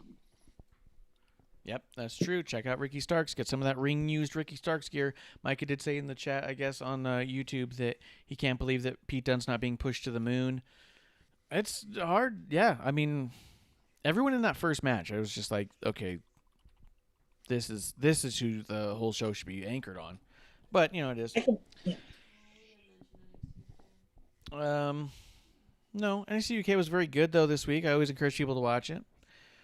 Splinter Fox does say, am I the only one that wish that Indy get called up? I don't like this current storyline. It's starting to creep me out. I don't like anything about the way. I don't like anything about that group. I do think that Candace working with Indy Hartwell has been very beneficial to Indy. I don't think Indy's ready for the main roster, but who the hell am I to say that? I think that she needs more time. I'd like her in something more prominent. I don't need her on SmackDown. I do think she should be she should break away from the way, have a program against Candace, a couple matches, and move on towards the I want to prove myself kind of mentality and go towards the women's. I do want to see her move on and upwards. Who the fuck am I? I'm an idiot who just drinks with his buddies and talks wrestling. I don't think she's ready to leap out of NXT, but she is ready to move forward and above and beyond the way. That's how I feel. Klump? I agree with that. Okay. No, my perspective on Indy is that they've improved markedly. In the ring, they're doing a lot better. They have a character and a personality. Good job. It could have been anything. Keep going. But I don't think. I think if they go in roster, what are they gonna be? Shit, they don't even have enough definition to be like a Lacey Evans. What is it gonna be? Just very bland. And if they do that, then they're just gonna throw away what they're doing that's evidently so important in NXT, which I'm not against necessarily, but also I think it just throws in the face, yeah, we really don't give a shit what we're doing down here. That was a rough one, I'm gonna be honest. That one was rough. That one was a bad one. But I agree. I think that Andy needs more time on her own before she gets called up and away from them, because I think that she's been so tethered to the way and dependent on them in such a way that I think that once she's a singles, it's going to be a shock and it's going to be hard for her. I really do. So I think that, yeah, get her in a program against Candice, let that play out, move her kind of on that way. Jeremy, Lunar coming through. Cheers to Lunar. Hi, it says. Jeremy does say NXT seems to be planning a lot with Joe versus Gargano, Joe versus Stunt, etc. I've only seen Joe with Cross. I don't know what you mean, but yeah, I guess the Gargano, yeah, and the stare downs, yeah, I gotcha. Yeah, I think that there's no reason not to anchor that show on Joe and just say, look, Joe has said in interviews the whole reason he was signed to NXT the first time was to stay in NXT forever.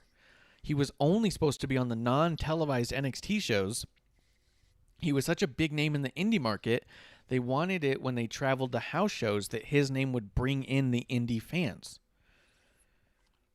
So he did his thing on the main roster. It was what it was. It became what it became. He got released. He's back in NXT. I say there's no reason. It wasn't a failure when he was champ last time. Fucking anchor that show on Joe. Make Joe the gatekeeper to the main roster. In some way or another. I would love it. He's legit.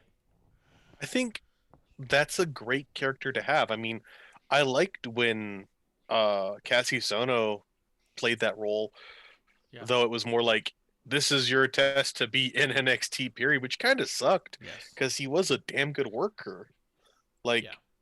Having a, gate to the main roster, hell yeah. I thought Finn did that well, but it seems like we're moving Finn back up. I don't think it's wrong to have people at various levels who serve as, they're not, you have to build them up. They have to be strong. You have to, maybe have somebody on Raw who you lose to and your ass goes back to NXT. I think the stakes of that are pretty good. Or if you lose to somebody at the bottom on NXT, you don't go lower, but you have a struggle of trying to be relevant or something like that. Just add some different roles to it, Or even if you have Joe, who's so goddamn believable as the NXT champion, you can have people build up to become number one contenders, have a match with Joe that's fucking tremendous, where they lose, but then they move on to the main roster after that. If you have him just be the gatekeeper where it's all like, look, he's our definitive champion, he's incredible, you don't have to beat him to get called up. You know what I mean? Like, he can just be kind of the final boss thing. And hey, a lot of people lose that match, but they're on their way out. You know what I mean? Like, it would further solidify Joe as a threat and help them actually learn a big lesson on the way out. You know what I mean? I'm not saying the loss is the lesson, but I'm sure if you're in the ring with Joe, you're learning a lot of great shit. I can't imagine being around Joe and not learning stuff. The guy's seemingly brilliant, which is what I'm trying to say. You know what I mean? Yeah. Spinner Fox does say, I think Andy and Austin are being held back. Thoughts? 100% agree. I've been saying that for months. I think they both need to get away from the way, and they both can do much better. And Jeremy says, I actually agree with you. Austin and Andy are forced to be a part of anything and everything Gargano and Candice are dealing with when they should be worrying about their own momentum and position in NXT. And I agree. I think that since they've been paired up with the way, they're all starting to act like the same. It's like they're all just trying to do variations of the shitty comedy that Gargano does. And it's coming off really childish and high school play-like. But that's my thoughts on that. Amanda, do you have any thoughts on any of the stuff we just rambled on about? No. All right. I don't have anything for you. No. I got distracted because you know how we were talking about earlier? With Nick Gage and Little Caesars. I have to show you this. Someone made a little night. I'll retweet the it Noid? right now. The Noid with the pizza cutter? No, it's the Little Caesars dude with pizza cutter. The Little Caesars dude dressed like Nick Gage. That's pretty good.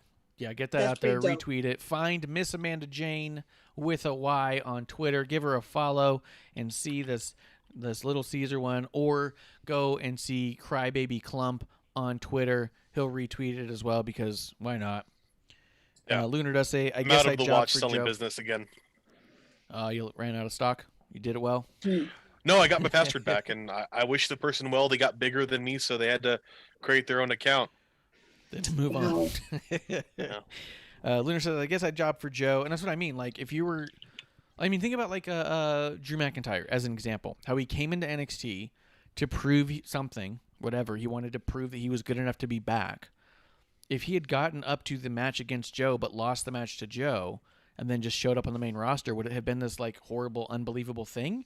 Or would it have been like, oh, yeah, he's legit. He had an incredible match. Instead, he came in and beat Andrade, got the title, and then lost to Andrade. And you go, okay, they flopped it back and forth to prove he was a champion one time. Like, it didn't make sense. It didn't have to happen. You have a legitimate guy like Joe. A loss to Joe doesn't mean anything negative because he's so goddamn legit. Like losing to Brock doesn't bury anyone. They just go, well, fuck, it's Brock Lesnar. What are you going to do? You know what I mean? Make Joe the Brock Lesnar of NXT. I think, honestly, I think that's a thing that, you know, as a promotion, you need people that you can lose to and still look strong. Mhm. And Yeah. right now, they really don't have that.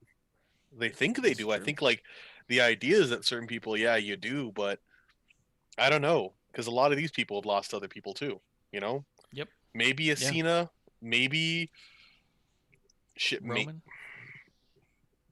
I don't know. They maybe think it's that with Cole, but it's not. No. You know, losing to Cole doesn't, like, make you legit. Nope. And Spinner Fox does say Austin versus Johnny and Indy versus Candice needs to happen, and have them both go over. And I agree. That's what I was saying. Is I think we need to get to the split. We need to get the thing. Although I do think Austin Theory was in a match on a SmackDown taping as well, in a dark match. He walked away from the way the other day or last week and wasn't here this week. Just as easy. Just let that be that. Let him show up on SmackDown or whatever, and let it move on and forget it. I don't need to see him against Johnny. I don't need to see him lose to Johnny. He can just move on. But Indy versus Candice, that has to happen. And then Jeremy says, Austin Theory was compared to John Cena when he was in Evolve. Oh, yeah, I did remember hearing that as well. And says, it's a shame to see how much of a circus act he's become with the way. And I agree with that, too. Final thoughts, anybody, before we do last call? Here at the dive bar of the IWC. Oh, no. All right. But All right. soon, and maybe is it next week or the week after? We're going to get yet more AEW. More. So now it's going to be a little over 10 hours a week. Tony Khan, this is just sick. What was Tony Sick. Khan's announcement about because he was making an announcement? What was it? Oh yeah. It was about the Forbidden Door and Tanahashi, how they're gonna have that US title belt. I was like, yo, dude, that ain't your fucking belt. Well, they also announced that the first episode of Rampage will be at the United Center, which is properly Okay. cool. That's cool. Yeah. It's good venue. But they're allergic to the West Coast, so I don't give a fuck. So until you tell me you're going to be at, like, I don't know, the Staples Center, the Great Western Forum, or the Forum, I don't know if it's Great Western Forum anymore, the Cow Palace, Yeah. Oakland Arena, then I don't fucking care. Phoenix Veterans Coliseum. Yeah, see, I will go Phoenix, Pacific Northwest. I'll go wherever. I just don't want to go East Coast, man. We could do Oh, They yeah. could do it at the storied Tucson Convention Center. Yeah. Yep. And Yep. before you people get mad at me and start, oh, well, they go to Vegas. Vegas is different. Okay. Vegas is something different, right? That's not where you go see. It's hard to watch wrestling when you go to Vegas because there's other temptations. Trust me, I'd rather be at the damn fucking craps table than I would at some of these wrestling shows. Mhm, Let's be mhm. honest. Spinner Fox says, hey, Chicago and Darby wants to face the best in the world. Hint, hint. That's correct. Darby Allin has challenged Shane McMahon to a match so far Yes. as I can tell. Best in the world. Well, if he's trying to wrestle the best in Chicago, I didn't realize that Darby and the Dark Order had beef. They got beef. They got beef. They Yeah. got dark beef. But I will say this It's- again, about that CM Punk thing. If I don't fucking get CM Punk versus fucking Colt Cabana, now that they've done deathmatch, whatever, just no rules. I want no rules. I want them to fucking beat the shit out of each other. Why? Because they're both fucking assholes. It's like, you guys were friends. Why you gotta let money get in between you two? That's all I'm gonna say about that. All right, and we'll end it on that, guys. This has been another episode 1. Come back on Tuesday for another round of episode 1 right here at the dive bar of the IWC. I'm at Ref Marsh. That's at Crybaby Klump. We got at Miss Amanda Jayne, and we are at WOTR the show. We'll see you guys for episode 1 next week. That's the last call. Cheers. Y'all have a good night. Hey, producer lady here. Thanks for tuning in. Continue to support us or buy us a drink by following and putting the I in subscribe on Twitch. Or subscribe and review our podcast on Apple Podcasts or wherever you listen to us. Cheers! I would never have a drink with wrestling on the rocks.